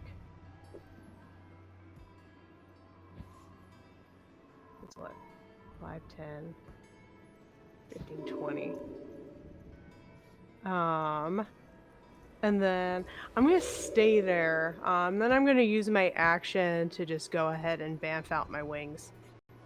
Yay! Yeah. I Yeah. love when she does I'm- that. Yeah, I'm gonna leave it at that. Sounds good. It goes to Oral, who is Boo. hurting badly, who can't really hurt the paladin, but is right next to Mirth. No. She looks down. She's about 6 feet above you. She kind of squats down and looks at you, not laying. You kept your feet, but pressed up against the stone. So you came to visit, did you? And her talons will fall. And rolls another natural 1. Because apparently, and a 12. This is the worst rolling boss ever. A 12 will miss, I assume? Yes, and Mirth is going to mutter a prayer of gratitude to Timora for that shit, because that was some other goddess intervening, he thinks. Oh, she's so upset. He's sweating. Right The sweat is turning to icicles on his head. How is he fun. sweating? He's a dragonborn. He's still sweating. now. Oh, she is furious and fuming. May, it's your turn. Okay. So I'm correct in saying that she's right next to me. She is within 10 feet of you, yes. Okay.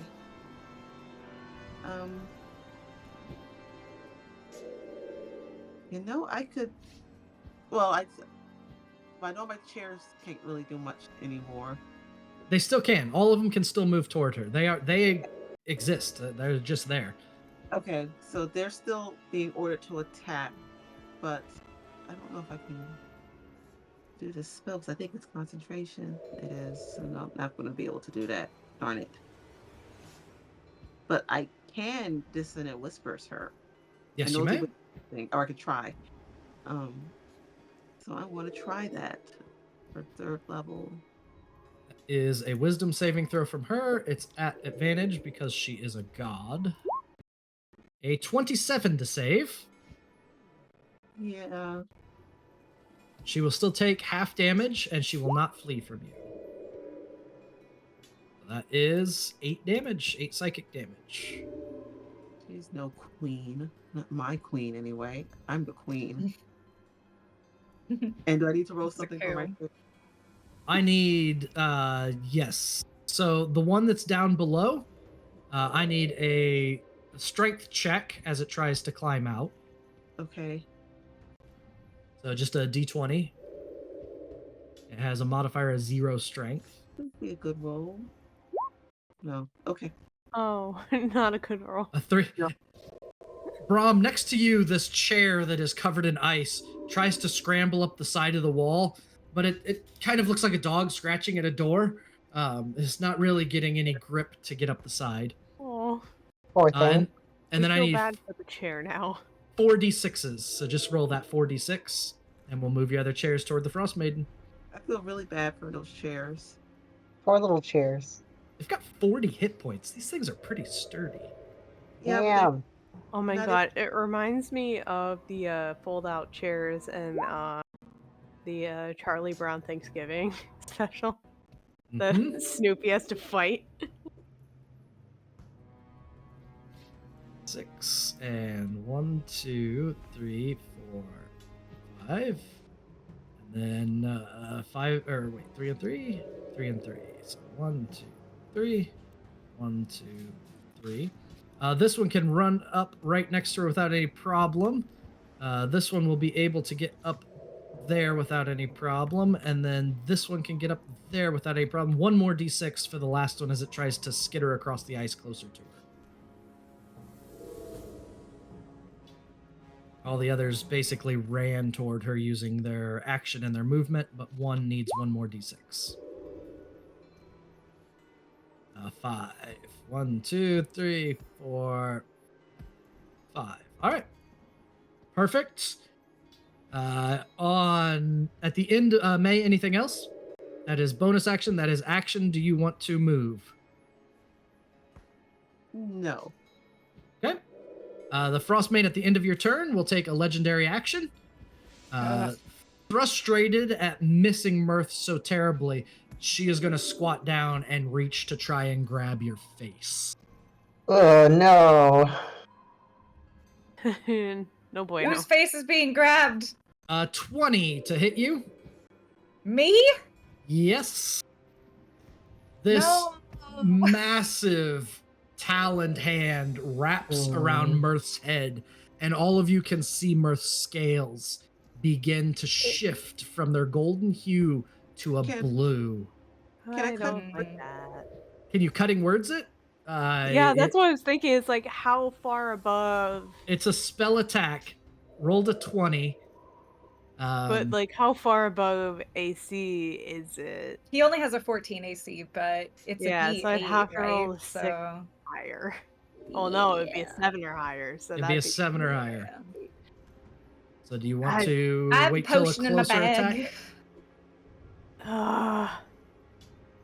Like I also have to be sparing with these. No, I'll be We're gonna let it through. fine. Yeah, we're gonna let it through. I'll be 19 fine. cold Explode my head. damage Okay. goes racing through Mirth's body. Brahm, you are in a icy pit 10 feet below next to a chair that looks like it's scraping on the wall like a dog wanting let out. Brahm feels really bad for it, but he's gonna go ahead and Misty Step over to Arl to smack her.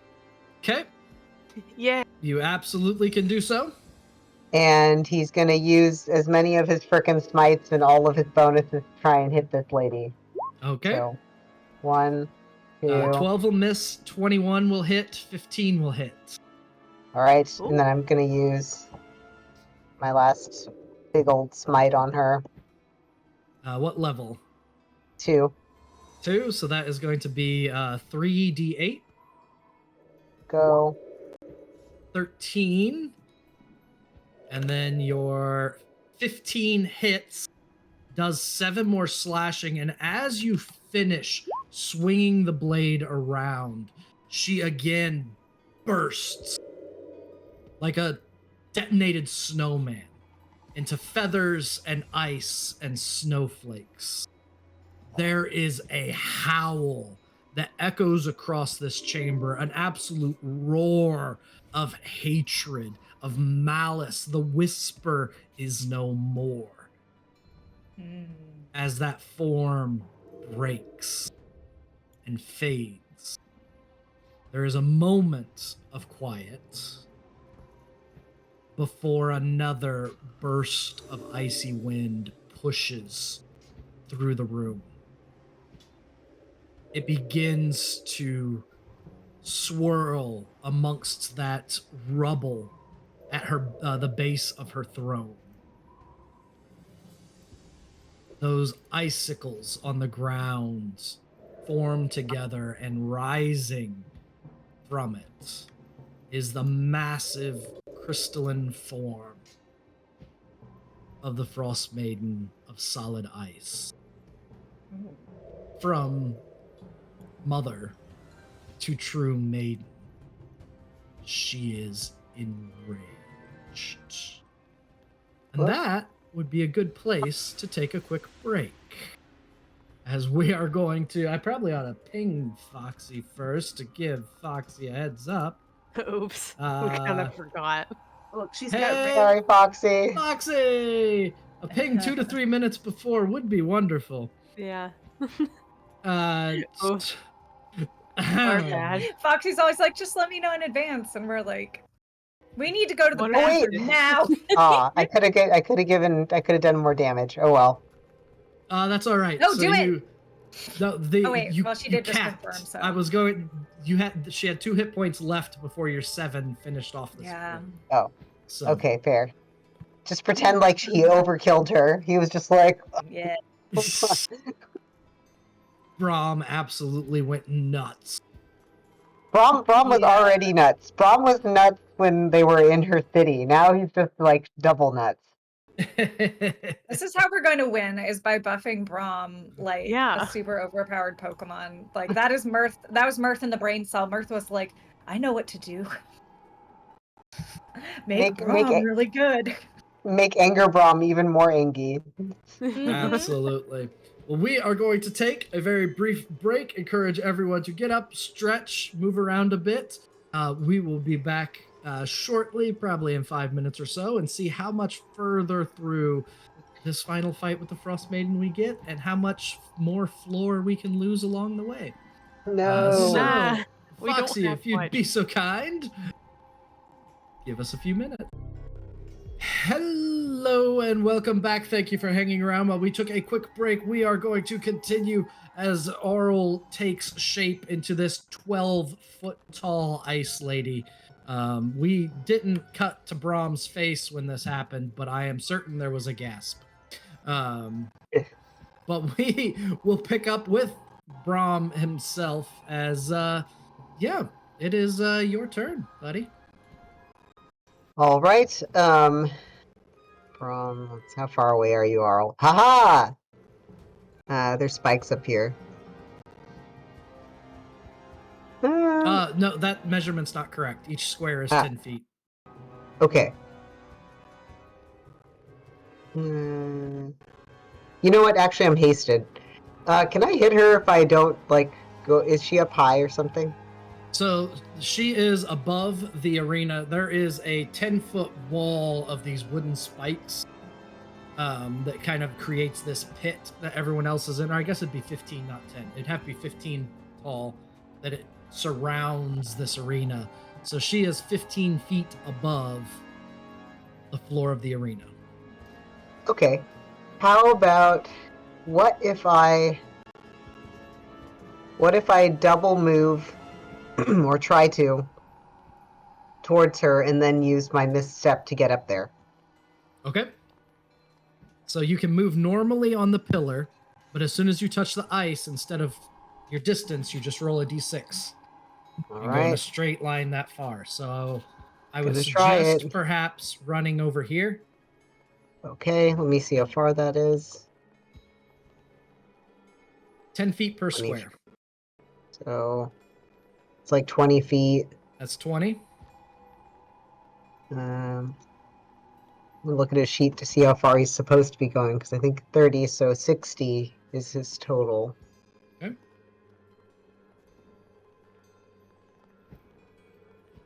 I'll move to like here. Here. So if you go that way and fall into that pit, even though it can't hurt you, it's going to end your movement. Because Okay. the floor is gone here. I see. So I would say use your 30 to come here, and this will be Mhm. your best chance at accomplishing what you want. Roll a d6 to go forward. All right, let's go. Let's go. 3. You step down on the ice, you're able to slide 15 feet forward, Mm-hmm. which puts you here. Mm-hmm. That is 2 movements. You're hasted, so you still have an action. 30 is still too far to get up there. Damn it. I don't know why the measurements are off. When I made this map, they should have been on, but That's okay. Let's see, what else can I do? 15, 20, 25, 30, 35, 40. She's 45 feet away from you. Grr. Okay. I can do something. Okay.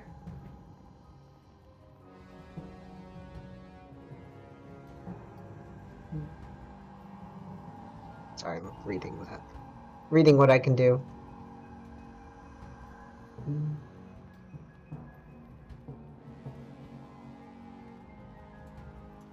While you're reading that, I forgot to hurt the chair in the pit when it failed its No! attempt to get No, out. not the Chair. chair. 35. It freezes solid down there. Oh. Aw. 25 plus Wasn't it already 17 made is of more than ice? 40.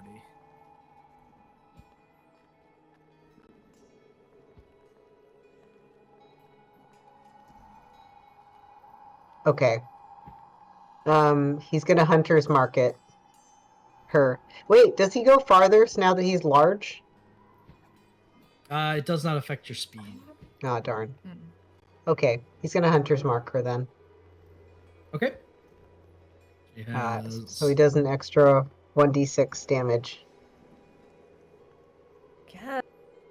Hunter's Mark is on her. That is bonus action, movement, movement.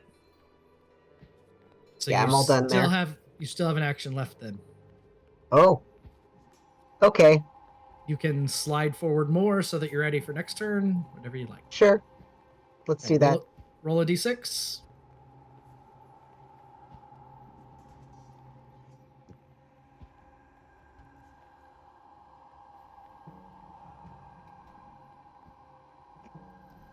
4. Another 20 feet. 5, 10, 15, 20. As you slide across the floor closer to the Frost Maiden. Mirth, you are up. I am. So Mirth is currently focused on keeping Brahm large. So as he is watching Brahm make his way to try and get to her, he is going to chug a potion, a slushy probably at this point. Oh yeah. While you're drinking that, she's actually going to take a legendary action at the end of Brahm's turn. Do you want to do it now? She's going to create an ice method. So, Oh. Oh, okay. so no, you can Another one of these proceed will however die. you'd like. It won't affect you at all. Okay. Yeah, gonna drink a potion, get hopefully some hit points back. He has the worst brain freeze ever. His earrings are frozen solid in the position they blew back in after she grabbed his face. He just frost on his scales and little frost snot sickles, and is overall looking like somebody blasted his head with ice, because that's what happened. So he's gonna do that, and then he's going to... Where's my last little thing here? Well, drinking a potion is an action, isn't it? So I do it as a bonus action. that's nice of you.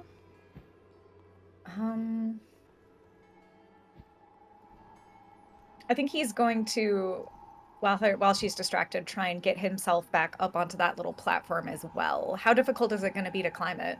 The platform is easy to climb up. It's just a 6-foot platform. It doesn't take Oh. anything except to do. Awesome. In that case, he will hop up there and join the chair army, and then I will end my turn. Okay. As you get up there, standing up, you can see toward the northern part of that pillar, the air begins to coalesce and harden and become an ice method that is hovering in the sky, or in the air, not too far up, right there.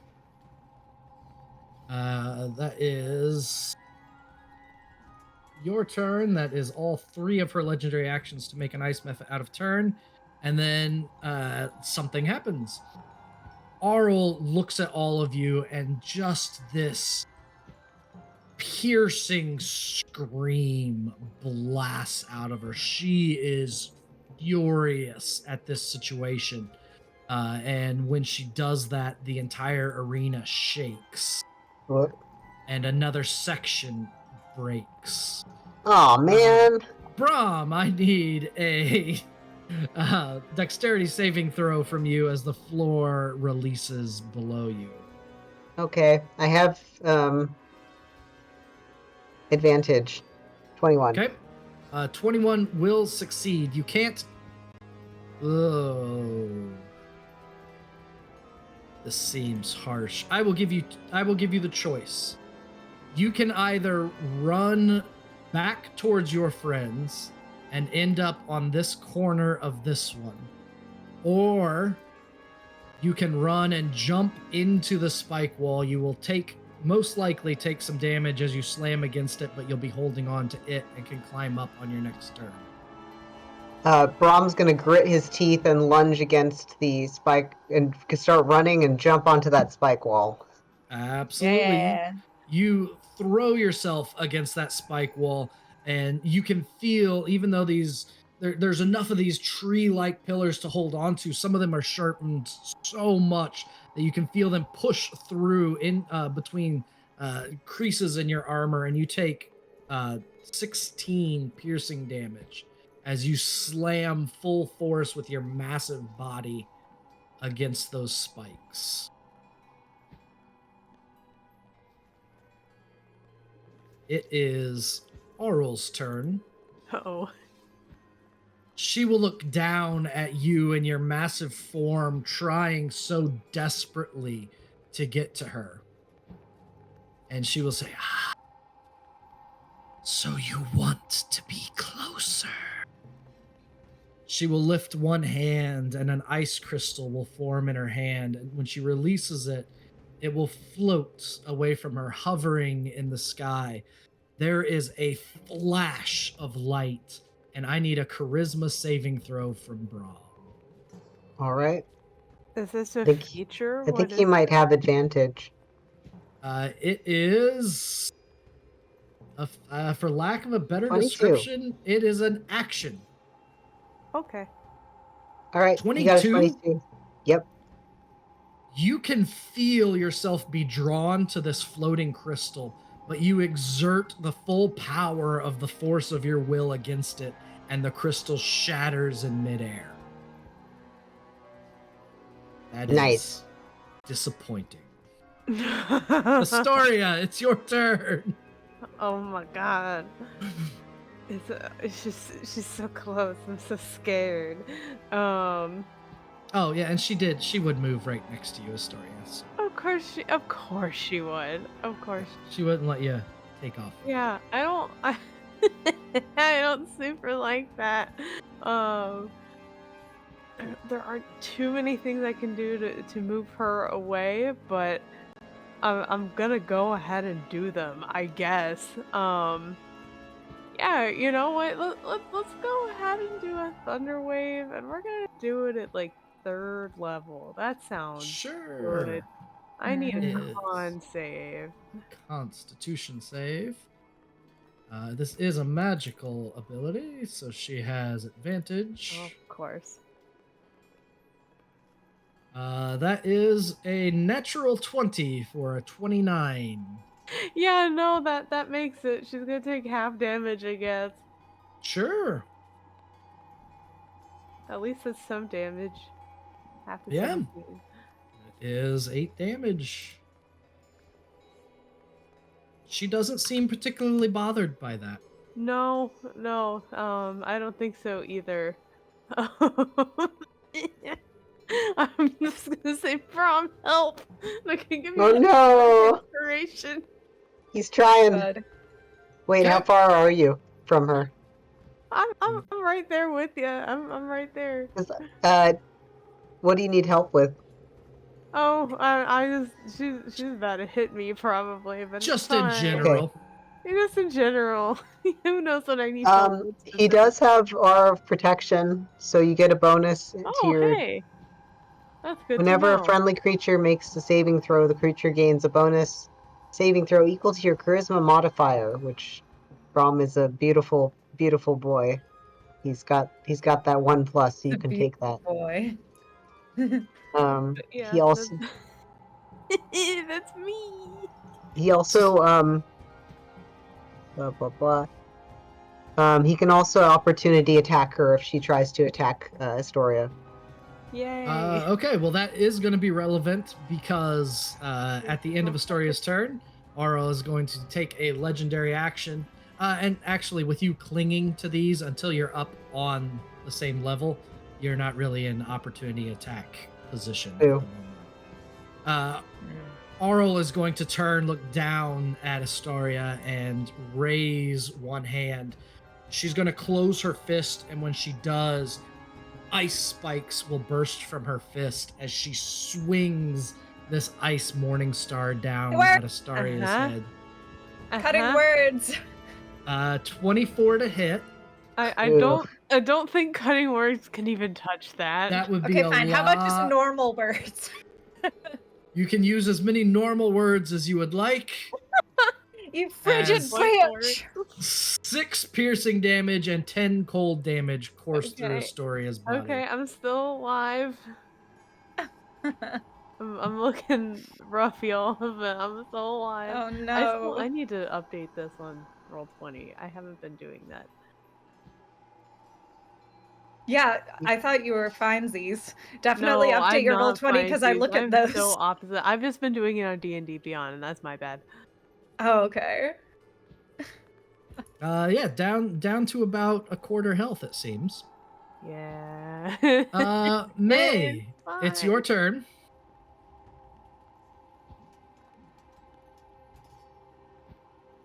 And you are muted.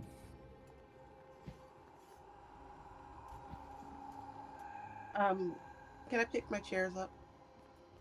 You can pick your chairs up. Yeah, they're chairs.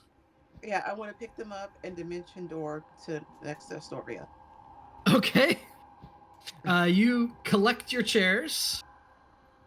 They are still objects, Oh my animated god. or not. That's the best loophole ever. And I mean, Dimension Door lets you do like 3 friendly creatures or something. Which is maybe so not. smart. it's I just- love it's that you stacked one your chairs friendly Is it- for like is Let's it Go one? Girls. As long as I carry the objects, I can bring them with me. I love You know, it. I will. I'll just. It can't exceed what you can carry. Yeah, that's why I was thinking if I could carry the May chair. can carry 4 chairs. Yep, I'm all right with that. And you are going to teleport to right next to her, huh? Or where do you want to be? Yeah, next to Astoria because I don't want my friend getting hit. Okay, so affix yourself anywhere around there that makes sense. And my bonus action, I'd like my chairs to attack.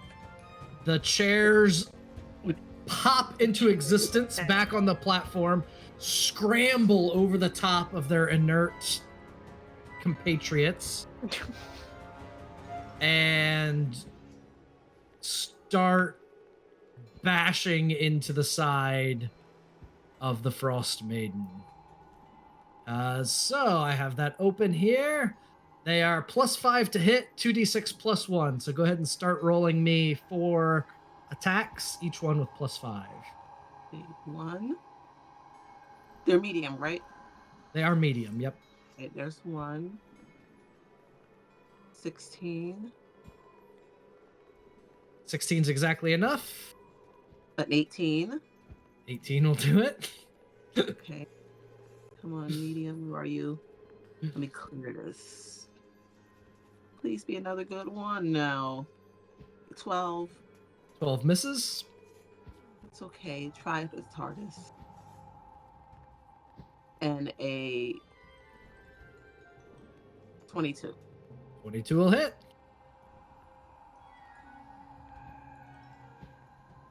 I think it rolled the damage automatically.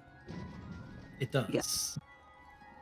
As 3 of the 4 chairs find ways to hurt a goddess, flailing against her icy form.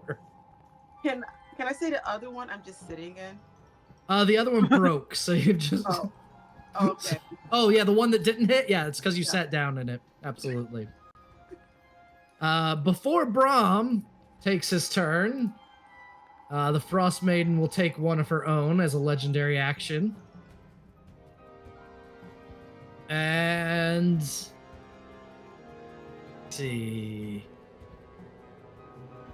Yeah, that's what will make the most sense.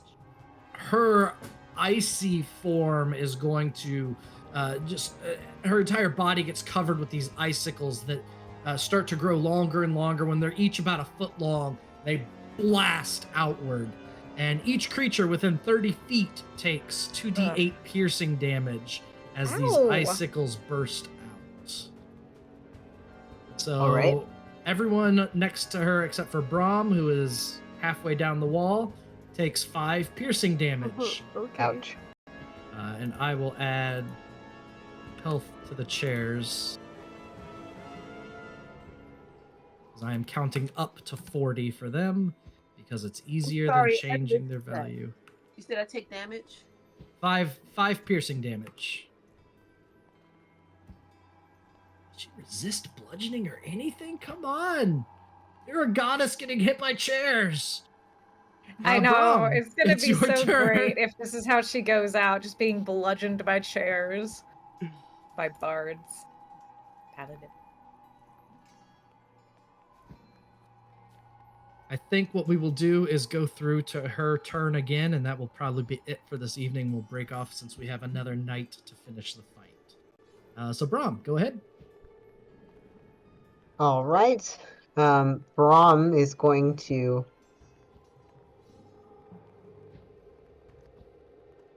Let's see. Just want to make sure I have.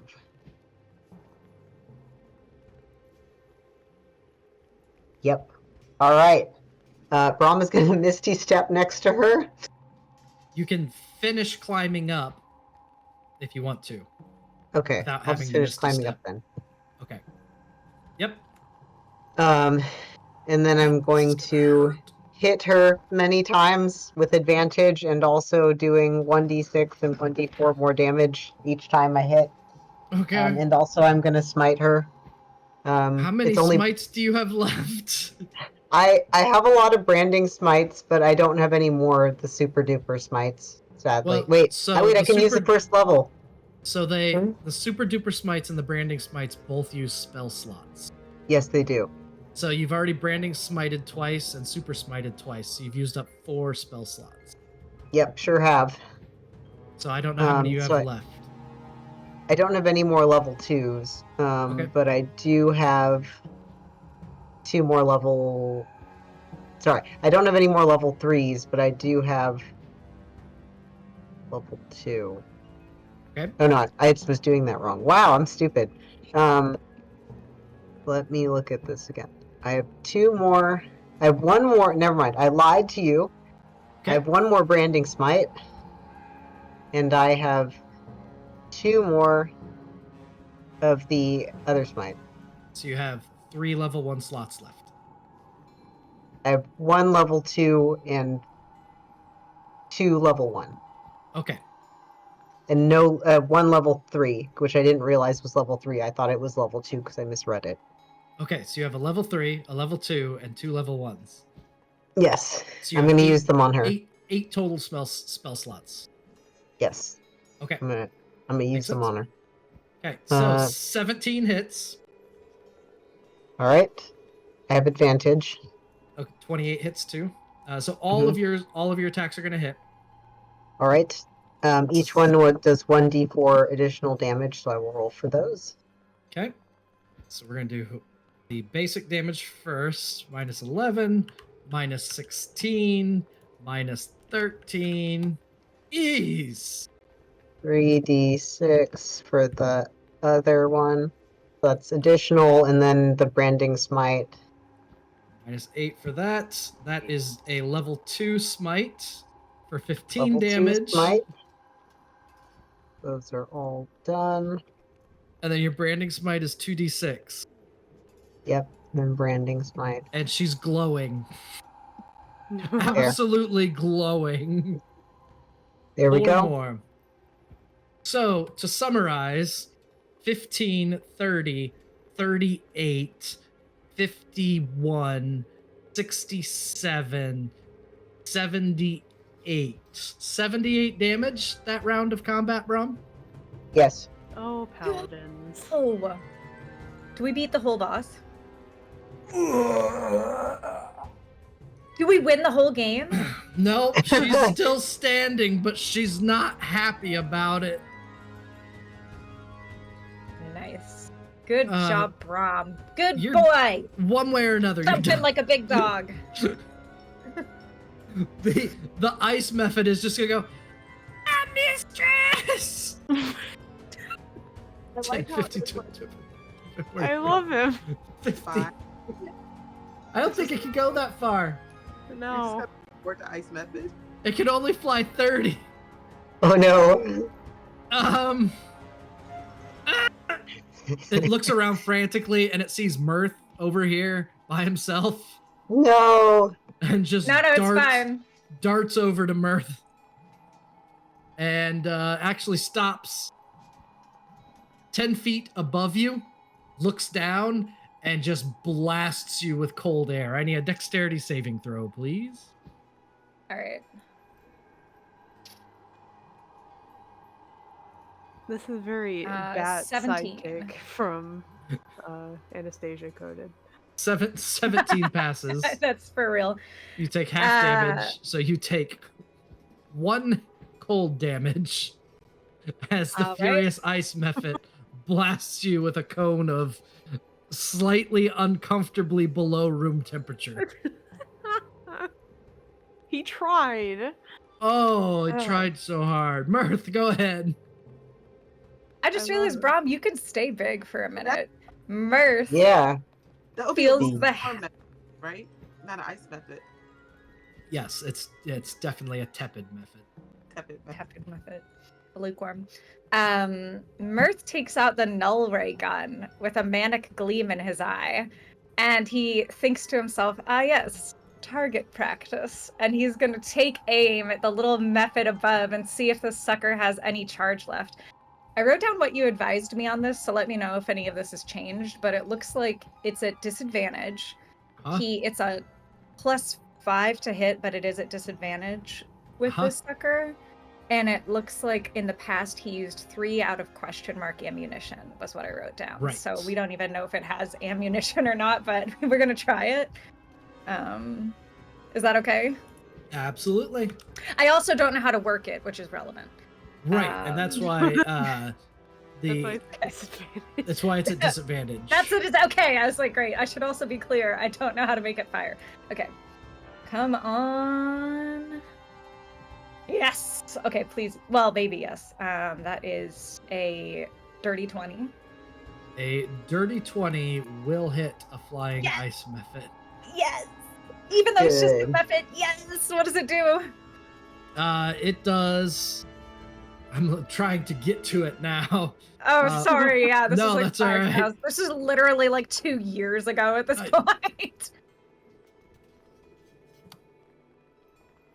There was a time when I had this properly written down, knew exactly what it did, and it had the chance to blow up and everything. Yeah.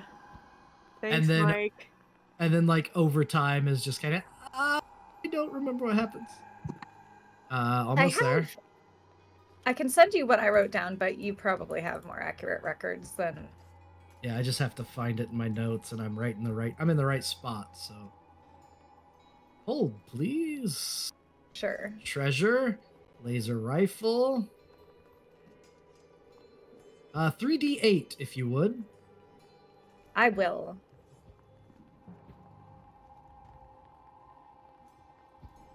16. 16. You blast this just bolt of laser out of this gun. It cuts through an ice method. And as pathetic as that thing's blast was, the fact that it's just a couple hit points short of killing it is irrelevant as it dies to the laser. It bursts with an icy burst and disappears. Anything else? Yay. Mirth lets out a wild cackle and then turns the null ray towards the Frost Maiden. He's way too far away to do shit. Absolutely. The Frost Maiden, absolutely livid with what is going on, is going to again, just this burst of cold emanates from her body. She stomps the ground beneath her. The entire arena shakes. More of the floor breaks away. And then it gets to the top of her turn, which is a really good spot with water dripping from these cracks in the ice of her form, with rage piercing, just creasing her every feature. This absolute insidious hatred of Brahm right now infuses the entirety of the room. That's where we'll pause for tonight to pick this up next week to finish our fight with the Frost Maiden and see how this adventure concludes. So, thank you for joining us for the wonderful ongoing fight with the Frost Maiden. We have just a little bit further to go before she reaches her final form, and we too get to see the final form of all of our adventurers. We're going to take just a couple of moments, do a little bit of an outros, touch base a little bit because we don't often do just full session combat. We've been away for a while, so we're going to chit chat just a little bit. You're welcome to join us. If you have questions, ask them. Otherwise, we're just going to hang for a bit. So let's first do some outros. Just tell us again who you are, who you played, where we can find you, and then after we're done with that, we'll just chit chat for a couple minutes. Sound good, everybody? Yeah. Fantastic. Heck, go ahead. Yeah, hey everybody, it's me, Sir Heckalot. I'm here, I'm on your screen. And as per usual, I played Astoria, the ASMR lore bard tonight. You can find me all over the internet at Sir Heckalot, including Twitch, Itch, I guess Twitter as long as supplies last, technically, but find me on Blue Sky instead, because that's where I'm posting more and inexplicably like attracting all of these bird interested people. Like I don't know. I had one thread on them and now they're just appearing in spades. It's great. So join me on Blue Sky. It's a great time. um and then just generally all over the internet, just find me as the best place to figure out where I'm going to be in the TTRPG space next, because I tend to wander a lot and do a lot of things, wear a lot of hats. It's a great time. Most notably, you can find me here, as well as HP every other Monday for Oathsworn on Sea of the Dragon Lords. You can find me on Enchanting Sorcery every other Tuesday for Into the Old Margrave, which is also 5e. And then every other Thursday, you can find me over on Crits and Giggles TTRPG playing in a Tyranny of Dragons campaign, with a bunch of familiar faces from this channel. But yeah, that's me. Moving on. Fantastic. Over to Al. Sure. My name's Al Lucart. I'm an artist and tabletop game nerd. I will post links to my socials in the chat in a minute, or Hackwell, or something will happen there. Yeah, and thank you. And I will be here for the final finale next Friday. Thank you. Fantastic. Down and around to T. I am T, and gosh, I'm really only playing here right now, but I am so excited to be here at the penultimate session of, I almost said Dragon Age. No, not Dragon Age. Cold Hands, Warm Hearts. You can tell my brain's scrambled right now. And I'm really excited to finish the game, and I hope that we have many a thrilling conclusion here. And Janie. Hi, I'm Janie. I played May, the only actual queen that matters in this whole campaign. And I am currently not on a lot, but I'm always open for TTRPG stuff because I love playing games. And you can find me on social media at Janie Potts or Janie Potts 7575. Any of them, except for Threads. Everywhere but Threads. Threads. Yeah. Don't go Quick, to Threads. name the Not that platform Threads interesting. is on. Right. I'm the Last Hit Point Hero, and as DM this evening, I've been enjoying this campaign immensely. I'm glad to see how it concludes and come to really tie a bow on a couple of storylines. I'm excited to hear and see those play out for the kind of the epilogue at the end of next session.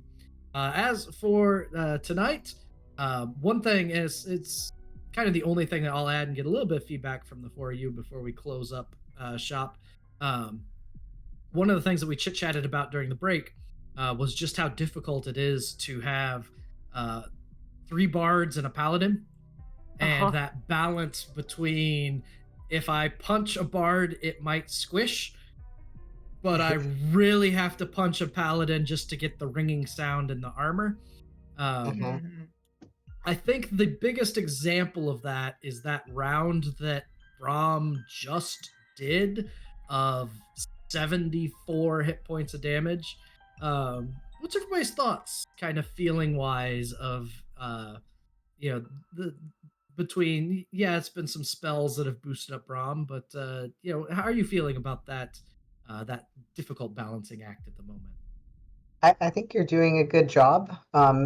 In your defense, she will get stronger, and Brahm will run out of spells to do that. So, yeah, he will do significantly less damage later.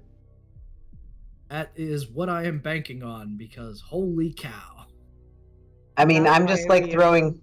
Oh wait, I'm sorry. I was like, that's why we have banked our higher level spells for when those spells run Yes. out. Saving my pennies. I have a feeling as soon as Brahm takes a breath and like leans over for a second to take his breath and is out of spell slots, at that point the magic will rain down. Yes, we have to. Brahm is our first volley here, and then once Brahm runs out, in we swarm. This is the opening salvo. Yes, gotta come out hitting hard. Mm-hmm. Yeah. No, I think it's delightful. Jara, how are you feeling about being the linchpin of this fight? Okay, good.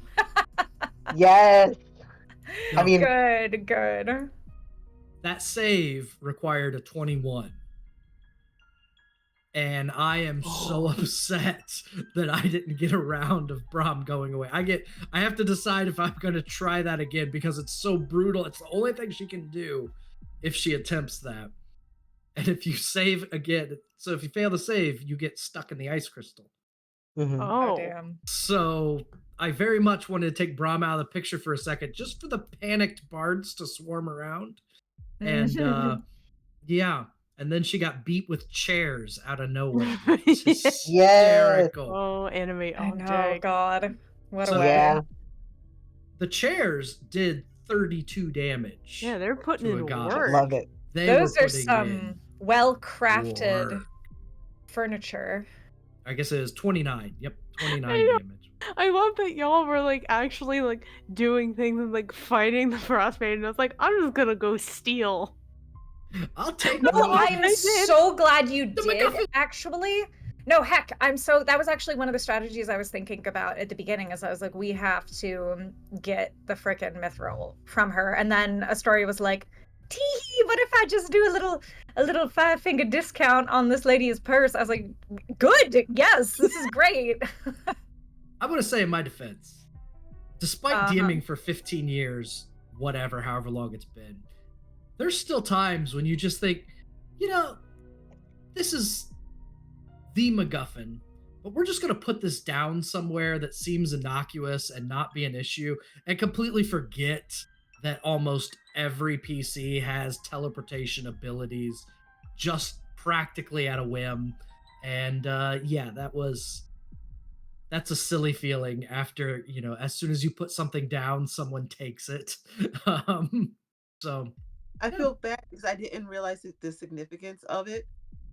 yeah, well, it's part of, and this is something, it's a frustration of having to end the campaign in these 2 sessions is, there's not as much of that, oh yeah, we have to go get this mythalar, and me having that chance to tie it back to the stuff that you found before and her trying to take it from you. So there's kind of like an entire subplot of, oh, we have the MacGuffin that Yeah, it was can't like happen it due was to partly, yeah, partly that, but then I was also like, as soon as things like the floor was coming out from under us and stuff, I was like, that throne area is probably a pretty safe place to be.